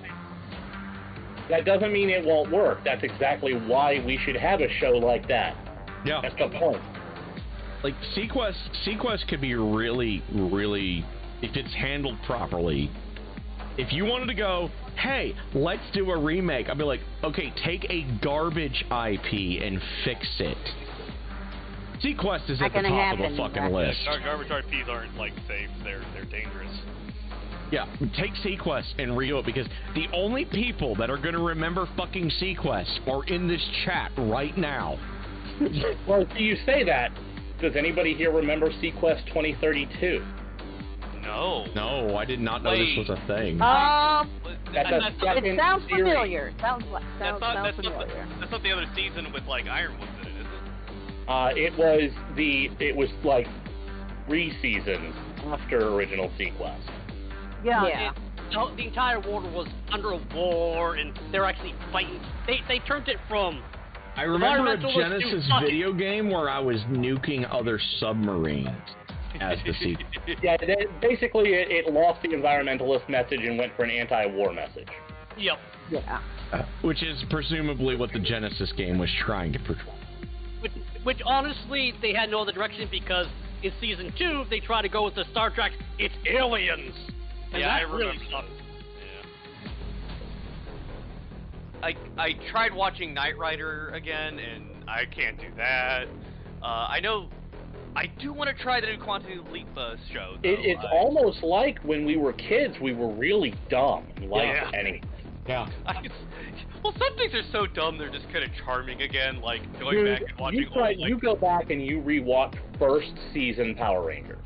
No, I know better. I Oh, can't man. because First season Power Rangers, damn it! And I'm like, I used to like it as a kid. I still like it as an adult, but Power what Rangers. the fuck? Power Rangers hit peak with the Green Ranger saga, and that's it. When you have a literal character in your series literally say the words, "Get me teenagers with attitude," and Yes. that is supposed to be the premise of your series, Yeah. and then it's just about 5 kids who don't have that much fucking attitude because Yeah. you're just shouting 90s words at me? Yeah. Come on. Yeah. And then they made the newer Power Rangers movie, and everybody's like, why are these kids such jerks? Because they're teenagers with attitude. I legit did like Power Rangers in space, so that's what I was I doing. think it's I like- did like that. Later Power watched Rangers, the they newest kind of Power hit a better Rangers movie. stride, Yeah. where they knew what they were doing by then. The Yeah. first season of Power Rangers is just bad. Yeah. John, Which- I remember Power Rangers space. I remember when they met the Ninja Turtles. Such things are not spoken of. Some evils They met must the Ninja die. Turtles. I remember.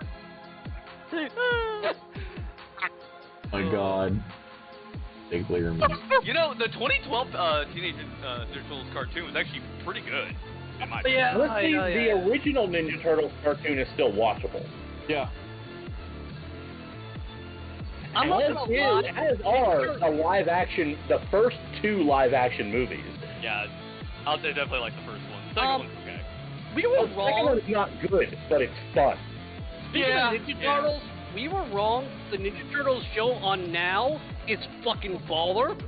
Oh, Yeah? I've I seen think it got animation canceled. for that, and I'm like, dude, that is fucking tits. Like, that is great. Like, Wait. You mean the new animated one that's on Netflix? Yeah. I've not I seen know, anything but like unfortunate. 5 isolated battle clips for that, and I'm like, I should watch that at some point. Dude, and then I'm like, the- I killed my The Netflix movie because from the they're animated idiots. show, the movie that came out, it has Squid Wars, it has blood. Oh, wow. Like, It's got a little bit more of the Really? original comic DNA. yeah, like I Yeah, legit it's sa- awesome. I've seen clips for Awesome. that, and I'm like, the clips for this look so fucking good, and it's so well It's animated. not And I'm really like, get good, PTSD, man. and I'm like, sign my It is ass good. up. Where do I watch this? I didn't even know it was on Netflix. I was like, It is fucking It's amazing. on Netflix. It's on amazing, though. Netflix. It's on Netflix. Watch so I'm gonna it. be binging that before the end of the month because my sub runs out then, and I'm never picking Netflix up again because, yeah, fuck that. Holy How many shit! companies have gotten sacked this year and was told, no, bad company? Wait, what? So Netflix was trying to do the whole, oh, you're not allowed to take your device to other internet addresses. Okay, I never had They that wouldn't problem. even let you pay more money for it. They were just straight up like, oh yeah, if you take this to your buddy's house, it's not going to work. Or if you take Honey, this we on the did have- road, we did you that have to problem put in a when special John gave our password to code. everybody. You have to put in a No, special what I'm fucking saying code. is that not being able to use it at other IP addresses, we didn't have that problem. I didn't have an extra charge. Oh for no it. no They no! haven't done That it was yet. supposed to They- come out this month. They actually released a statement. I think they're trying to backpedal on it. Yeah, they're trying to walk it back now because all of us were like, oh, watch me walk away with my money in my wallet. And, like, it blew up in their fucking faces like they should have been surprised. Which is Now, a really I do bad wanna idea tell you, because though. Netflix is hurting anyway. I do want you to know, if you still have a Netflix subscription right now, they did release the rest of Monster, the anime that I try to recommend to people who don't watch anime. Ooh. They did release the rest of it on Netflix. The entire series is there. I highly recommend it. I might I am have to on binge that because I got episode another 13 10 right days. now, so I got a bit to go, but I have been watching it. My I wife got still it. hasn't given me the password. I got 10 days more of Netflix. I am going to have to use it. Yeah, it is my favorite anime of all time.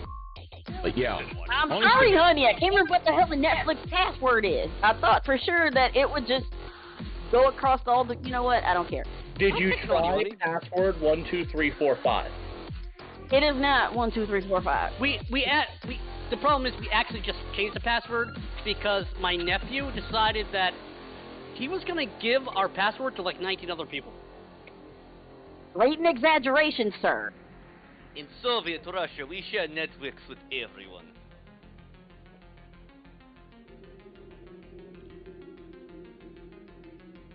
There was 2 other people, and I nixed that shit with the spiffy quiffiness because that's me. Yeah, my family's known to be stealing stuff from us, so when we see something like that happen, we snip in the bud. Anyway, were we killing aliens or something?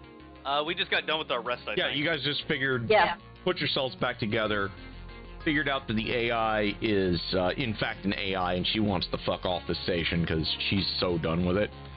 Yep, and I've got a bunch of notes down as well. She believes that 6-4 Beta has a ship in it, or some ship-like object in it. She can't access And it. y'all got me for probably another about half hour or so. So, Alright. Oh yeah, because you need flowers. here's the question. Do you guys go to the red key card gate or the purple one? Red is this I recommended to everyone that we at least check the purple before we move into the red. Because the Okay. red is the zones that are on the map, purple is not. And it seems like we should check what's not on the map before we go to what is. All I know is I needed med Sounds lab good. to totally figure out what the experiment was. So, which do you guys officially decide on? Red or purple? I'm fine with red. That's the one with the unknown, right? Yeah. Red Purple is the unknown. known. This is Wait, so red. you want to check out purple then? That is my recommendation. Yeah, alright, that's it. I got my color. Okay, off the cuff, I actually rather we go to the med lab last, so we can leave off on that, and I can do my thing. We don't know where the med lab is. Yeah. That's the problem. We don't know which way is going to lead us more quickly to a med lab. We don't know where the med lab is. We know the armory is through the red door, and there's other stuff through the red door, but the purple door isn't on our map. Yeah, Oh, this okay. is completely My bad, I unknown thought- to you guys. This one down here. Just Yeah, near the showers. I'm not trying to keep you away from your place. I'm saying we don't know what else is here. No, my brain fizzled. I kind of thought the armory was the one we didn't know where it was. Never mind. Where my maps are here, because I still have some more maps left. Oh, You know how my brain betrays me sometimes, Chase?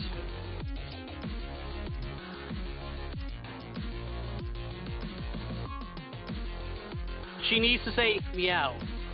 Apparently.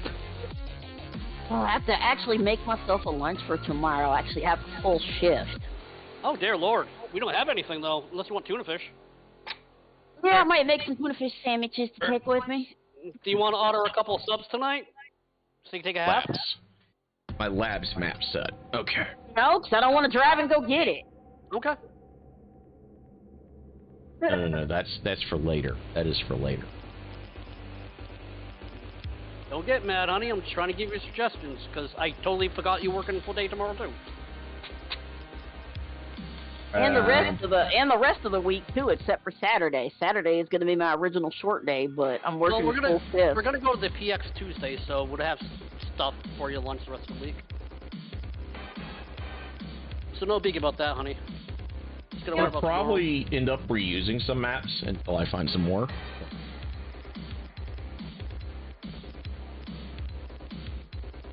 Here we go. That's exactly what I was looking for.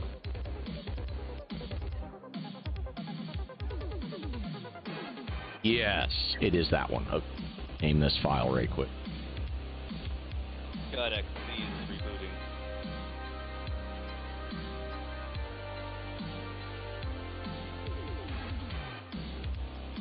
Blah. So, you guys are... I'm gonna have to not have made the medicine. Apparently, it takes me 8 hours to make my biohacks, so I'm gonna have to. well, take that you guys medicine had off. 8 hours the night before, so... He's saying that he would have had to spend 4 hours on the medicine and 8 hours to get his biohacks back. So he's choosing the biohacks rather than the medicine. Yep. Okay, gotcha. Okay, so you guys want to go to the purple card officially? Yeah. Yeah. Yep. All right, let me... The council has spoken. Oh, it's a good thing I decided to read to reconfirm how many biohacks I get, or I would have accidentally cheated. As everyone, freaks out. Weird, but you guys come. Just to let you know, there is an easier way to do this. What you're trying to do right now, if you hit the button at the top, on the top right, there should be a button that looks like a page.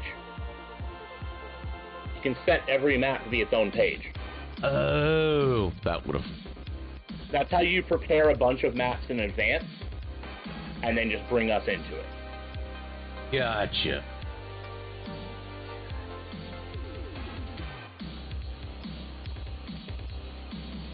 Hear the cat talk. She's still in here because I thought. Wait, it's on you. The door is open, huh? I tried the Expanse book, but I just couldn't get into the book. I do need to give the show a chance, though. Alright, so let me. I just couldn't like any of the characters in the book. I haven't watched it yet myself. It's on my I haven't list. watched it at all either. Everything else. Like, This I is my have problem. My not backlog is freaking so long. I'm literally years behind. I'm just always hunting good sci-fi. I mean, I stopped watching Black Mirror, and I should have, Okay, that too. so Oh, you I'm guys. blind.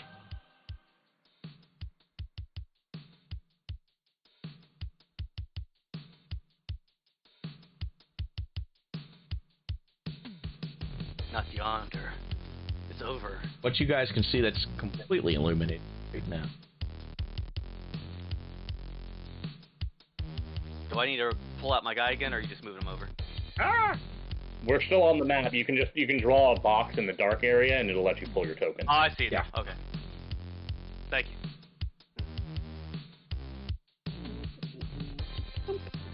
Come on, you stupid token. Wow. There you go. So I stay with my robot friend because he knows things. you guys come into what is clearly cut out from a subterranean level in series itself. And you're facing a pyramid. There is a power generator, and it's complete with the humming noises of left hand. The rest of the area dimly lit, ain't much heads or tails out. I have both dark and low light vision. Okay, so let me fix you. I'm gonna be that guy this time. I'm usually the guy who has people do that to me. I'm gonna be that guy. Give me just a minute. So, give me an aura of your low light and dark vision. You would, sir. My low light vision is just as far as I can see. It doesn't have a limit on it. Dark vision is 60 feet. Okay, so low light. I've got This low is light brightly vision, lit. Low light vision means if it's not pitch black, I can see it. All right, so let me give you a thing. He's gonna do the thing. All right, so Gonna do the thing! here Doing the thing! be that. Careful, you're revealing some of the Oh toads. god, there's a duplicate Skittermander. There's more of me that don't want to help. Kill it! Objects and It's tokens. just because you pulled out a new token instead of grabbing your There we token go. from the dark. Now I'm gonna move Keiko. I'll move Darian. There you guys go. So I'm assuming you guys came in through some variation of this. You guys can bicker and move as you see. So that Skittermander grapples Leech, and then you have to decide which one's the real Leech. Which one do I shoot? So Here's- figure it out later. Here's what you can see in full color. Sebastian. Are you asking for an aura? Give me a second. I'll get that for you. Yeah, and then give me an aura for your dark vision. So I can describe something, paint something.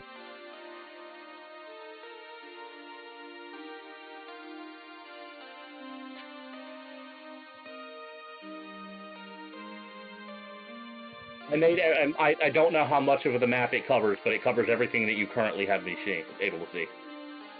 Okay, so I made it like a dark gray.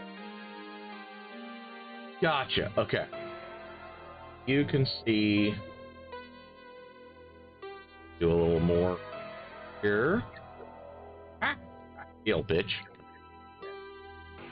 See around there, so you see another power generator. The pyramid itself is too big for you to see up yonder ways. Like, you can't see this stuff because the pyramid's too tall. Okay, so the pyramid is solid and not wireframe like that. Yes. Okay.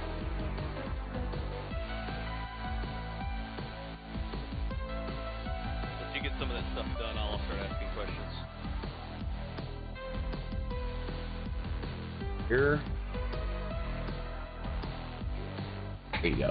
So, you can see this full pyramid. It seems to be made out of bronze or a bronze-colored metal of some.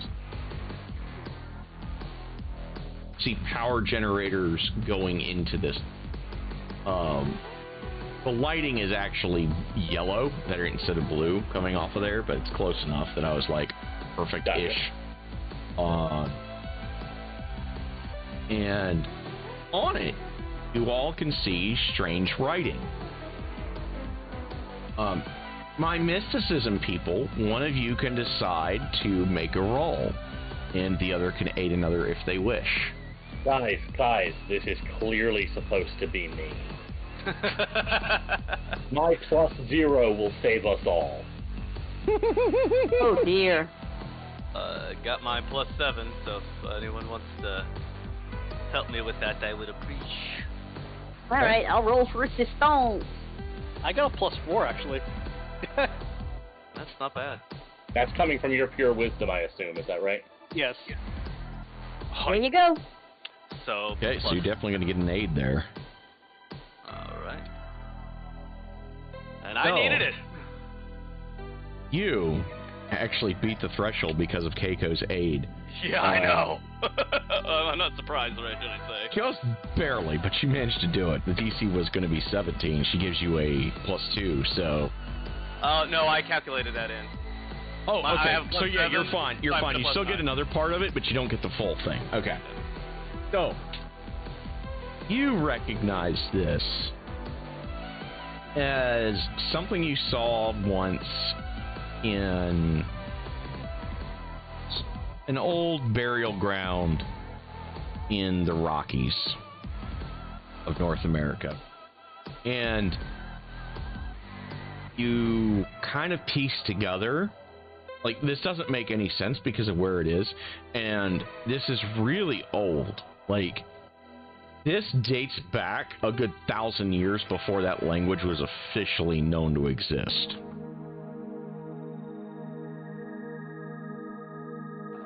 But it's clearly that. And it appears to be some kind of ritual for summoning. This is some kind of modified summoning circle? Zone? The ritual, I've seen versions of this rituals, but I've not seen this type of it on the scale like this.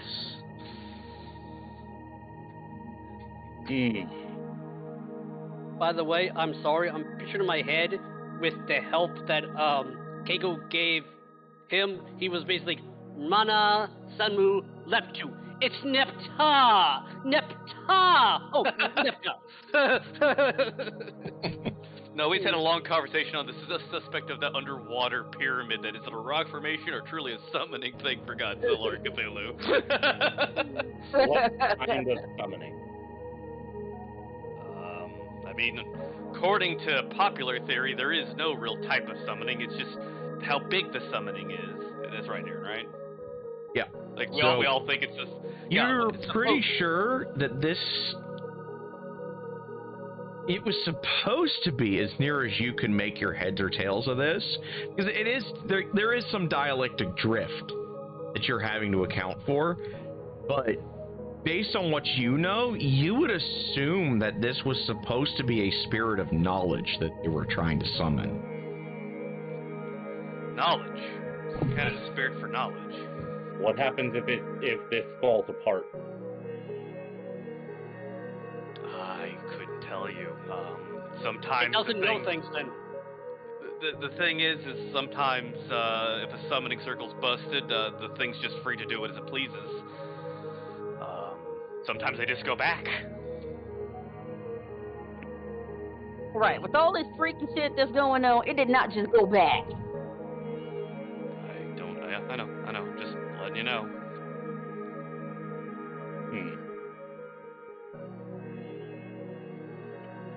So, if this, for example, were to suddenly lose power,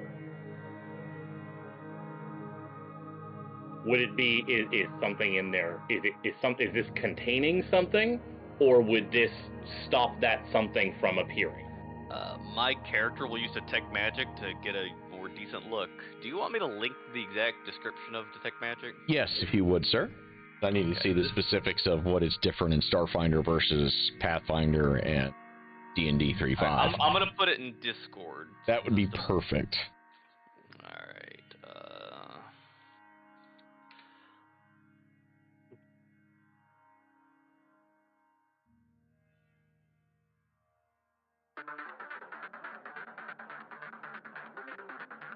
Okay.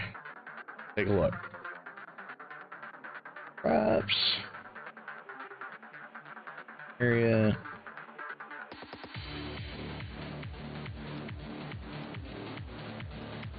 Okay, so it is most certainly magical in nature.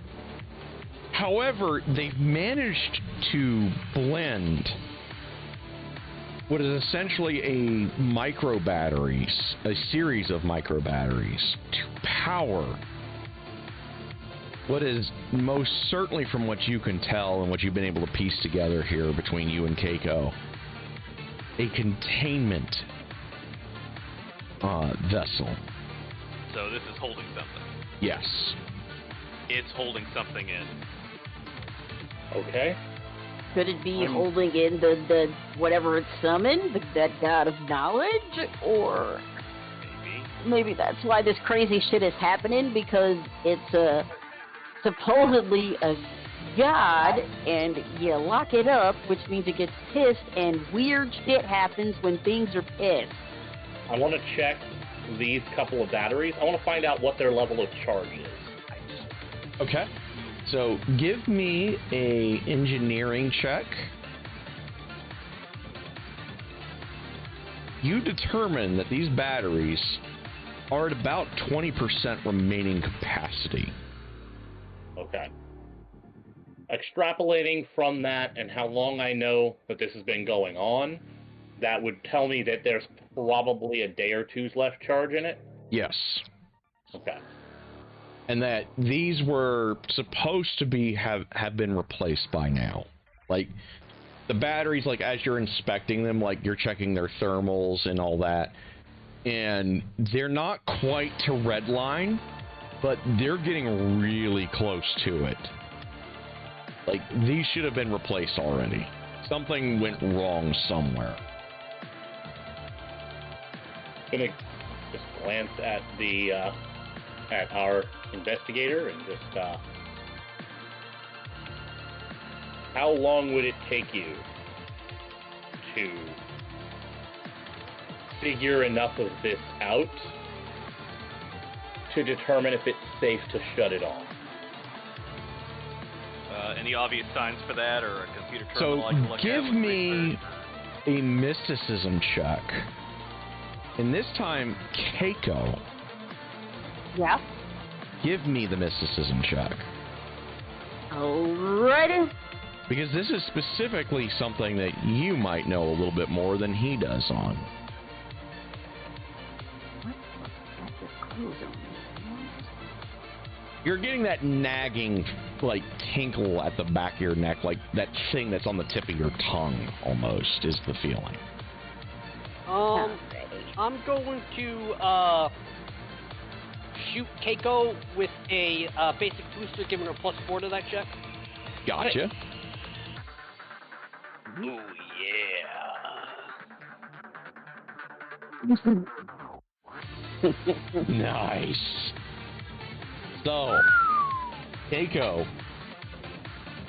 I also gave you a invisible +2 to this, so you definitely beat the threshold for the best possible outcome.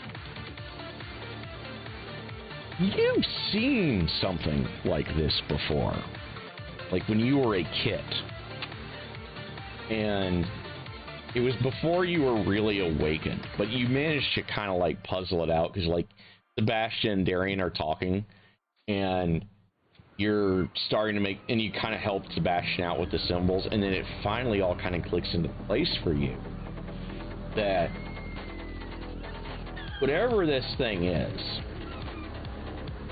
it was brought here against its will. And you've heard tale, like as a kid, from other foxes of kitsune that were brought across against their will. And you need a vessel to contain such an entity. One that's this size has to be way stronger, obviously, than what you're personally familiar with as a spirit. And you're 90% sure that cutting the power to this means in the long run, it's no longer going to be on the material plane. Not 100% sure what's going to happen in the short term.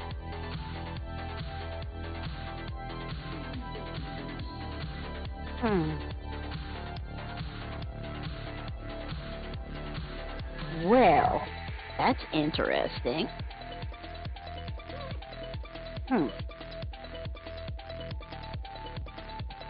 Well, you're right. It is for containment, but this is something quite large.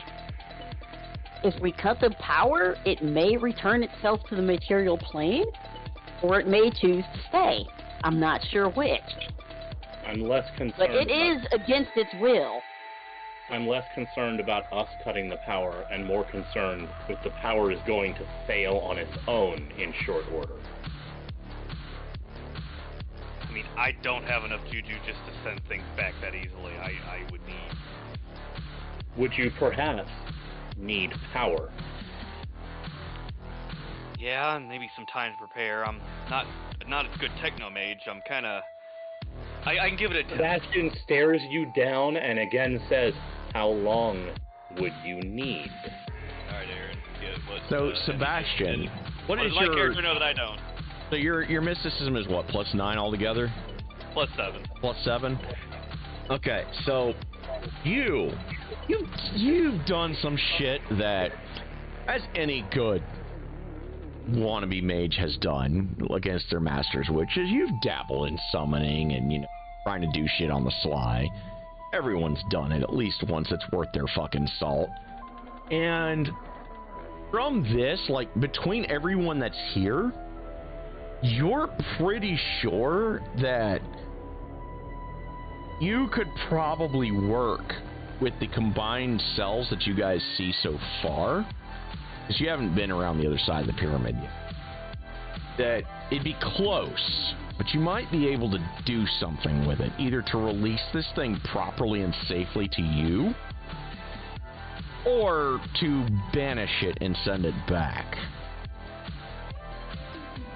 And it would take you probably about a day and a half to properly prepare.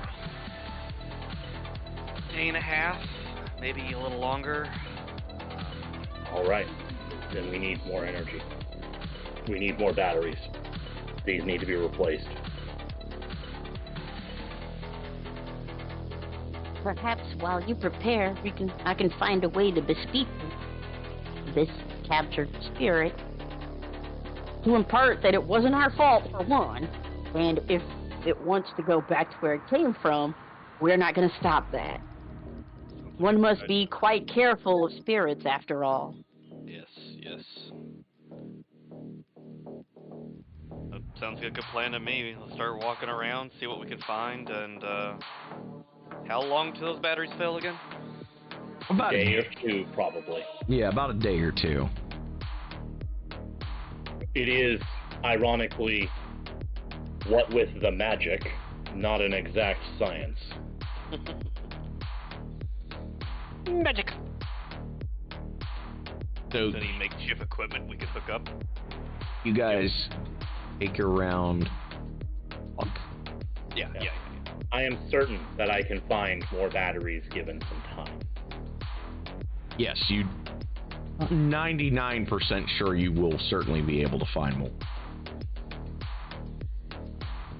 Just because, like, Batteries not included. they're micro batteries, like they're ultra dense, like they are cutting edge batteries, but you do know facilities like this tend to be able to either make their own or replenish spent one. Yeah, roughly I imagine like being able to replace a propane tank. Pretty much, exactly. As long as you're not stupid with the power regulators, it shouldn't be too hard. You guys find the rest of the power cells.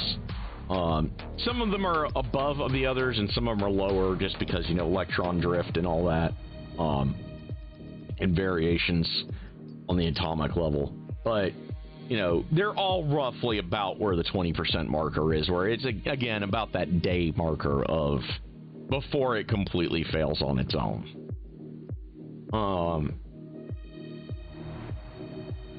You guys said something, yeah, Keiko said something about talking to the spirit. How do you intend on doing that? Yep. Well, it's contained in the electric field, right? Yeah, inside this bronze pyramid thing with all these massive cables going to it with these batteries. Okay. And typically, it's all about energy and vibrations when it comes to dealing with spirits. If you want to go that way. So are you saying that it would detect any changes or fluctuations in the electrical field? Theoretically, yes. Well, if there's no terminal that reaches in here, I suppose we could just play with the power. Okay. So, give me an engineering check if you want to play with its power. I don't want to yet. I want to make sure, like, I'm proposing this to her, like, if she doesn't have a better idea of how to talk to it, fucking around with the electrical field in a way that it would be able to recognize could be a way to communicate. Gotcha. Yeah, I am absolutely not going to do this myself. Well, I should be more specific. I'm not going to do this willy-nilly. This would be the kind of thing where I would be basically acting like a Morse code operator, passing messages through. Gotcha. She'd do the talking. I'm just fiddling with wires to make the words go through. Gotcha.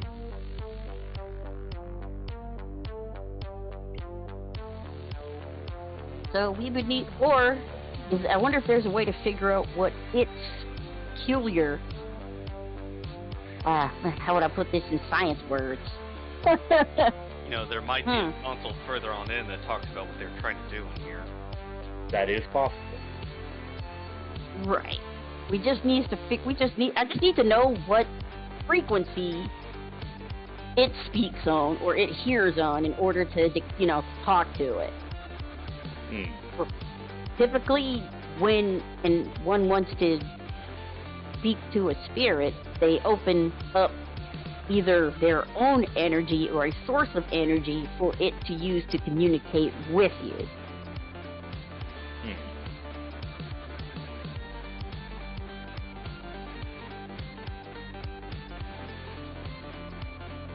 Well, if you find whatever they were using to communicate with this thing, I can certainly get it operational for you. But if we need to jury-rig something, I have a few ideas. I mean, it is a good spirit of knowledge. They didn't bring it here to power things, right? They surely would want to talk to it. They were foolish about the way they decided to talk to it. True. Why would one be so disrespectful as to cage a spirit? Why would someone be so foolish as to call something unpredictable you cannot understand or control in the first place? One isn't meant...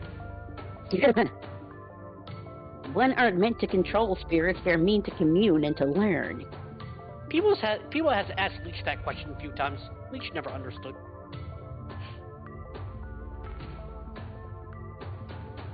Organics. Ugh. So is like the actual surface electrified? Like, So you see the power cabling kind of like running into pyramid, like you see the cabling going into the walls of the pyramid.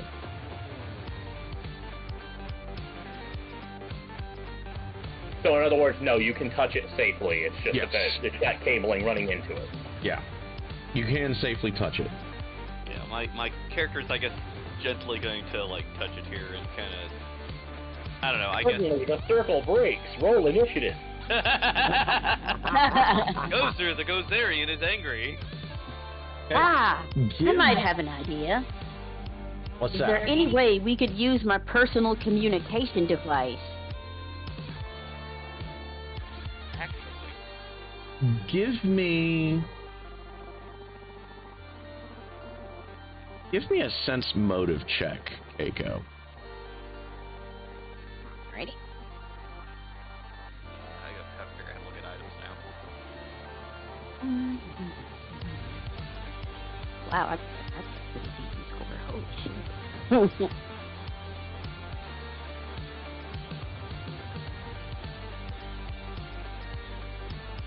Ouch. Okay, so you kind of take out like your comm device, just kind of like seeing if it's broadcasting anything or trying to. You don't really get any vibe from it one way or another. But you're not sure because like this is something that could be just so alien to you that it might be trying to communicate in some way you're not familiar. Yeah, my arcane technicopath thing's not gonna help with that either. It just basically a magical communicator. Talking about magical communication. I mean, I could post you what it does, but Yeah, post us what it does in Discord, right? yeah, Oh, like with it's the to spike. all skill checks. Well, actually, Keiko, Yes? because it's a +4 because Buddy Leech has given you that +4. Actually, do beat Oh the yeah, that's threshold. right! I forgot about that +4. Duh. So, Yeah. So- So it's actually 11. Guys, you do intuit. Your personal communicator is definitely acting weird. And it's acting weird in a way that you can definitely tell something is trying to get across to you. I think I need... Whoever is here is trying to talk, but it just fits in my personal comm device. Need something a little bit, bigger. Mine's So let's see. doesn't This receive box anything. allows you to silently invoke.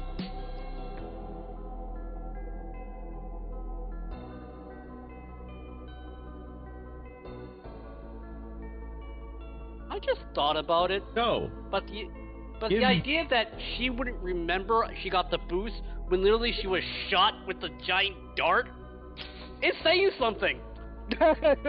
She had a really good trip, man, earlier. Ah, apparently so. It must Yeah. felt really good. It was really fucking good. Yeah, man, that trip was frontmost. So, with your magical communicator, and she tells you this, give me a mysticism check, Darian. Alright. There we go, here we go. Oh, I keep on clicking the wrong thing.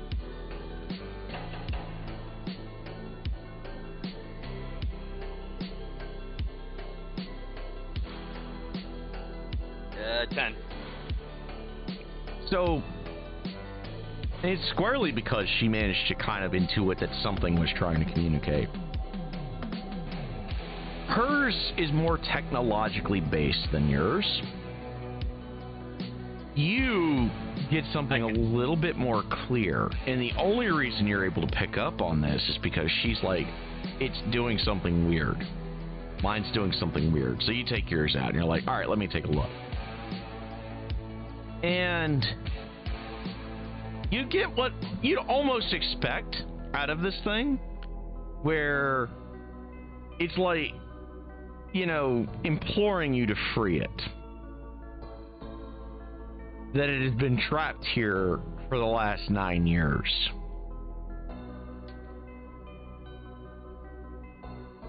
It says it's been trapped here for 9 years. It's begging Is to be something let. wrong with your communicators? I would be happy to clear that noise off of them the same I did with mine. No, we need this. This is important noise.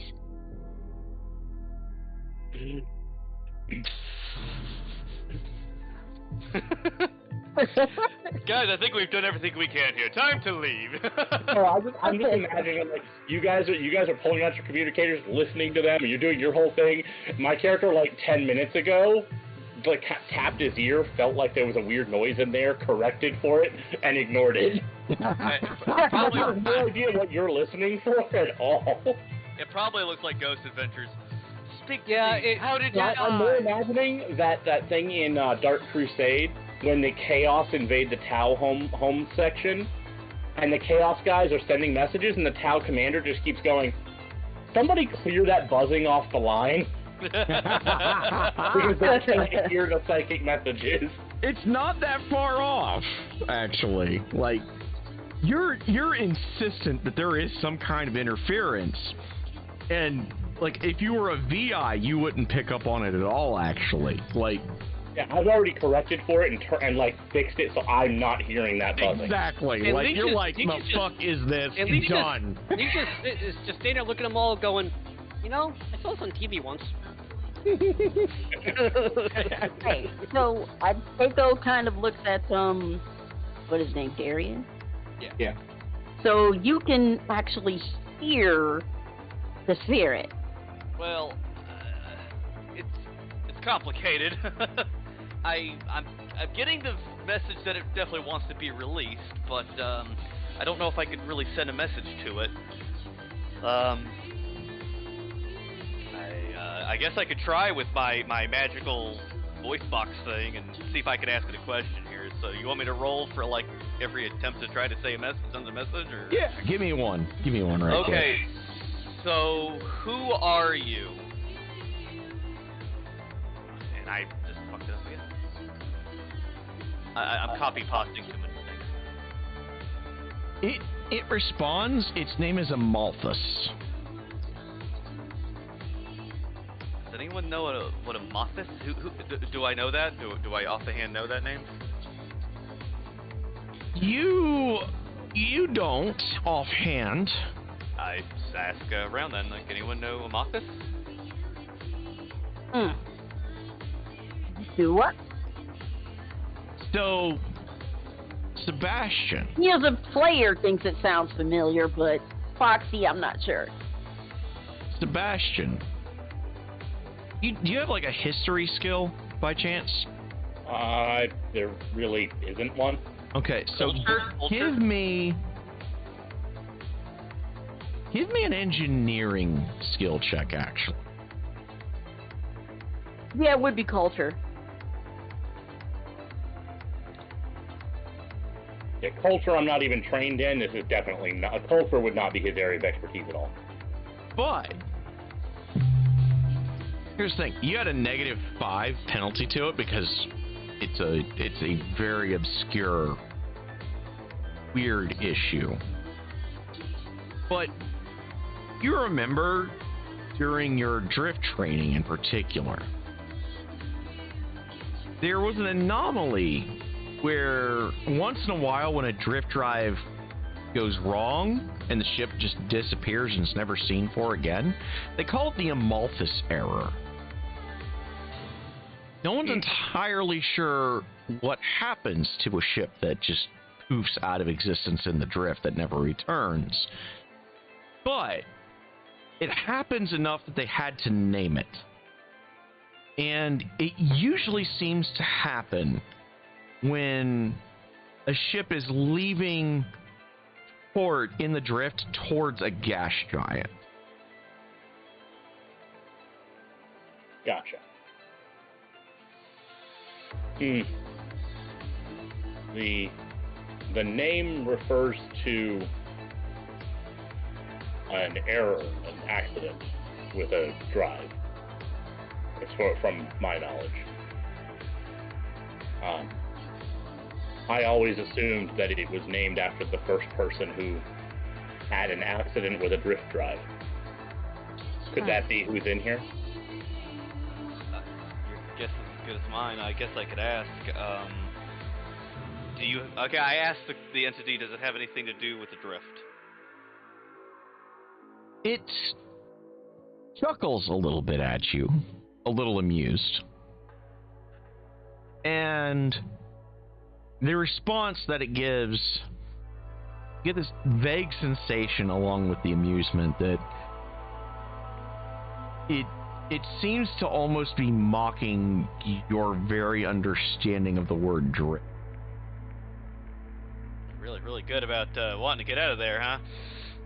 But it seems like it's not necessarily doing it out of any malevolence or spite, as much as kind of like when a kid asks a particularly amusing question of an adult.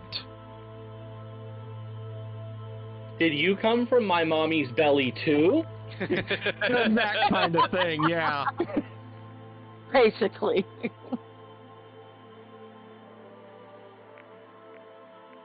Well, I think we would be in good stead to figure out how to let him go. Let's figure out what it is, and then we'll see. And then definitely safely get it out of here. They could be lying. I will get to work. You do whatever you do. Sadly, guys, since I can't communicate it, I have plus 11 in sense of motive. I can't use that for you.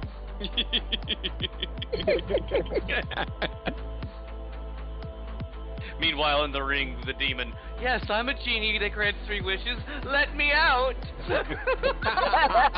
Well, the way I figure it, the way that Sebastian figures it, either way, we need to make sure we can keep the power going until we finish whatever we're going to do here, one way or the other. Yes. So Sebastian is just going to set off to go and locate the micro batteries we need and start the process of swapping in fresh batteries. I'm assuming we've been through multiple storage rooms and storage areas and dock areas. Yeah. I can probably move back through those. Just let me know if I get eaten along the way. Okay, so Sebastian, as you go back through in, And I'm going to be honest. I can take a 10 on checks like this. I got an 11-point bonus to engineering. yeah. So you go back through, you find some macro batteries that are at considerably more charge, even like the lowest charge, like standard procedure for a micro battery, because they tend to get a little unstable. They're fairly new tech. And Basically, don't charge them too much. It will do the thing it used to do to iPhones. yes, and don't let them get below like 15% because bang bang. Gotcha. They tend to overheat and become Samsung S7 Galaxies. Hey now. You find a couple of batteries that are around like 40% charge, which is at the lower end of what the manufacturers recommend for a charge, but it's nowhere near the red line for what you guys are already dealing with. You find 2 that are at the upper limit, about 82% charge. And you find 1 that somebody got really ballsy with and charged all the way to like 94%. That is more than enough for me to swap in a couple of batteries, get the lowest charge batteries downstairs, try to basically plug them in somewhere so they can be swapped in later. Yes. Basically, I'm going to start a rotating thing to kind of keep any battery from dropping too close to that 15% danger mark. Yeah. And that's basically what I'm going to be effectively doing until someone tells me that there's something else I should be doing or something happens. Okay. And since I'm not skilled in engineering really much at all or anything, I'm just gonna stand there and wait for somebody to tell me to help. So, speaking of Leech, do you choose to investigate the pyramid at all? Yes. So, Leech, you make your way up because, you're talking with Keiko and you guys are, like, not having a coffee over, but you're sharing, like, some rations. And you're trying to figure out what the fuck's going on, and Darian's communicating with this thing sporadically. Like, it seems like it's an effort for this thing to make it across to his magical communicator. And you, on the other hand, give me a life sciences check. I don't want.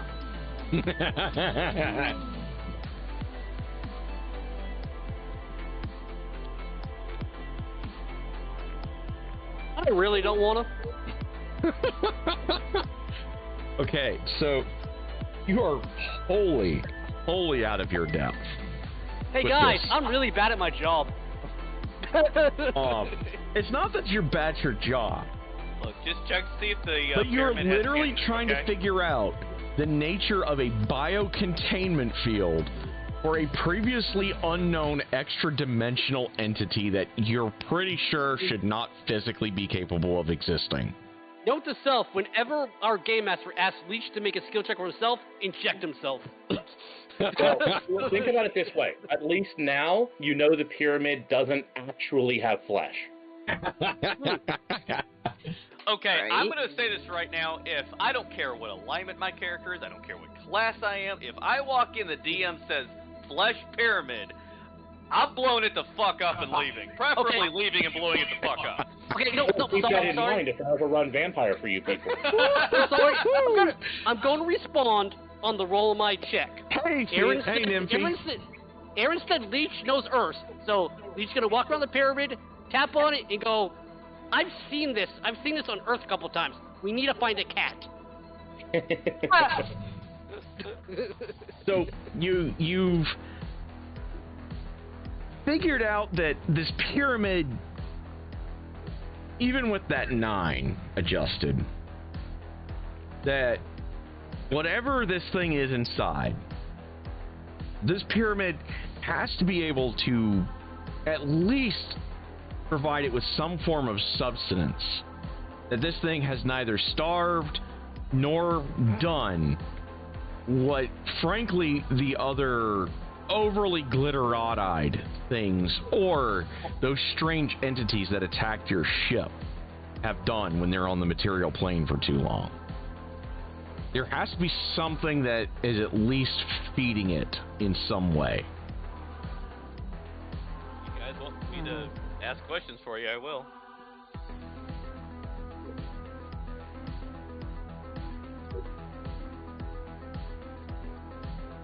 We should probably think very carefully on how we phrase the questions from now on. Probably not a bad idea. If you believe it's a hostile entity, I don't believe it's and outside. granted, Don't know if it is. being caged for so long, it has full rights to be hostile.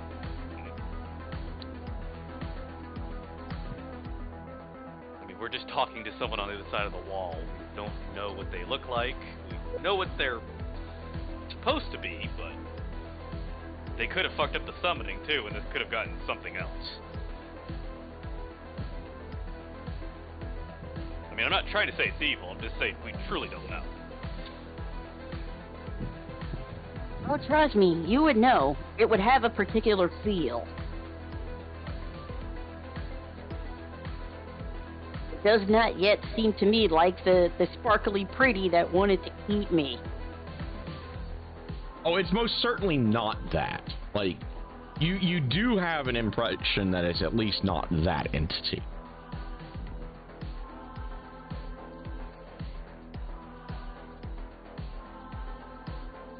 So perhaps we might ask,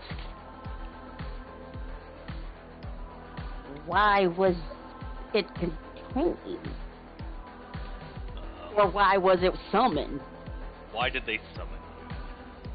That Amalthus responds, they summoned me to understand things well beyond their ken, as many such creatures have done in the past. However, you have had the sheer audacity to imprison me. Did you give them the knowledge they sought? I did at first, willingly, thinking that perhaps they would let me go once sated. I tell them all what he's told me.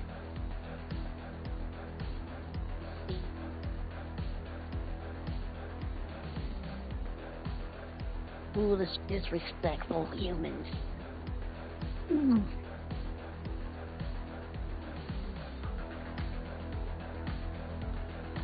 Okay. Well. I'm gonna start looking at like anything I can do to enhance like a ritual or a group ritual that can help me kind of like channel enough mojo to get this guy safely out of here. Okay. So you're gonna need to give me a mysticism. I might require some assistance on this. Our Alrighty. brave leech is going to need to give me a sense motive check.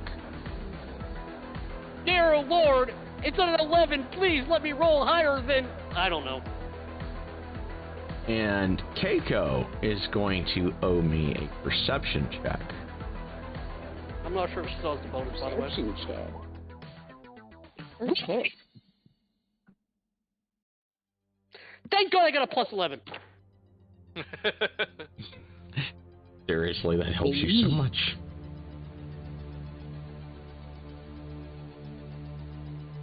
See, this is the reason why I'm going to hate Aaron's game without hating Aaron. That's a 14. That's Yes, a skill check. it is. 14. Okay, so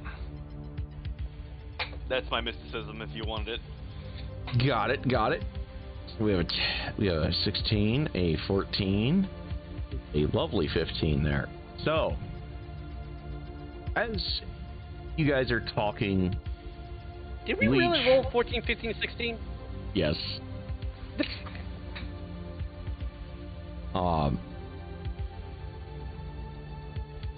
Leech, you were kind of picking up on cues here and there. This thing's not being entirely honest with you as to why it's still here. This sci-fi game, Leech is picking up cues. He looks at everybody and goes, he keeps on mentioning the name Picard. Keiko notices that as this thing is speaking with Darian, that some of the micro batteries, like, you see like the little power LEDs on them, or the power LED strips, they flicker in a weird way sometimes. And Darian, you kind of figure out as you're going along that Huh. President Carter died today. this thing could get out if the batteries ran dry on its own. Or that maybe if it really, really tried before Sebastian started replacing the really bad off micro batteries, that this thing might have been able to do it a little while ago. That it's just waiting for something.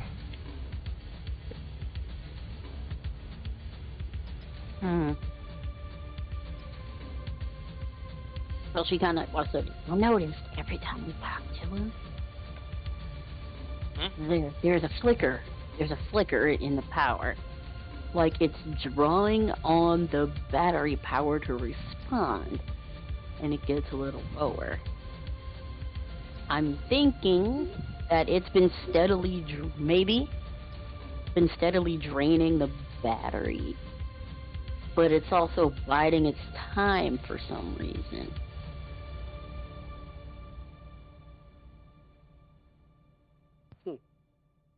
So what do you? I asked the entity. What do you want me to do to free you?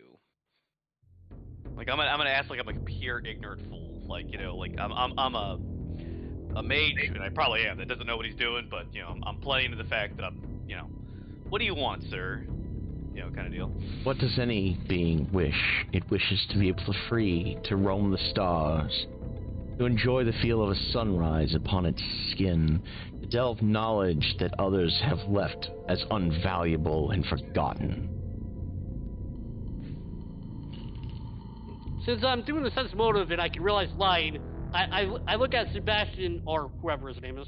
Yeah, I just have my personal computer out, and it's just auto-texting what it's telling me. Yeah, I look at him and go, hey, at least don't think he's speaking, he's speaking. He says he wants to feel someone's skin. He doesn't have skin. Sebastian, I think we need more batteries. Working on it. Let's go further into this place, and let's just really figure out how to send this thing directly back. I don't think we should give this thing an inch. Directly to hell! So, here's the thing. A purple key card will work on both this and this. Either of which are on the schematics, because Sebastian's probably, like, eyeballing them again for, like, the 30th time, because this shit should not be here. And I will tell you what Sebastian's assumption is here is we're already in what's effectively a black site. This is a blacker site. Yes.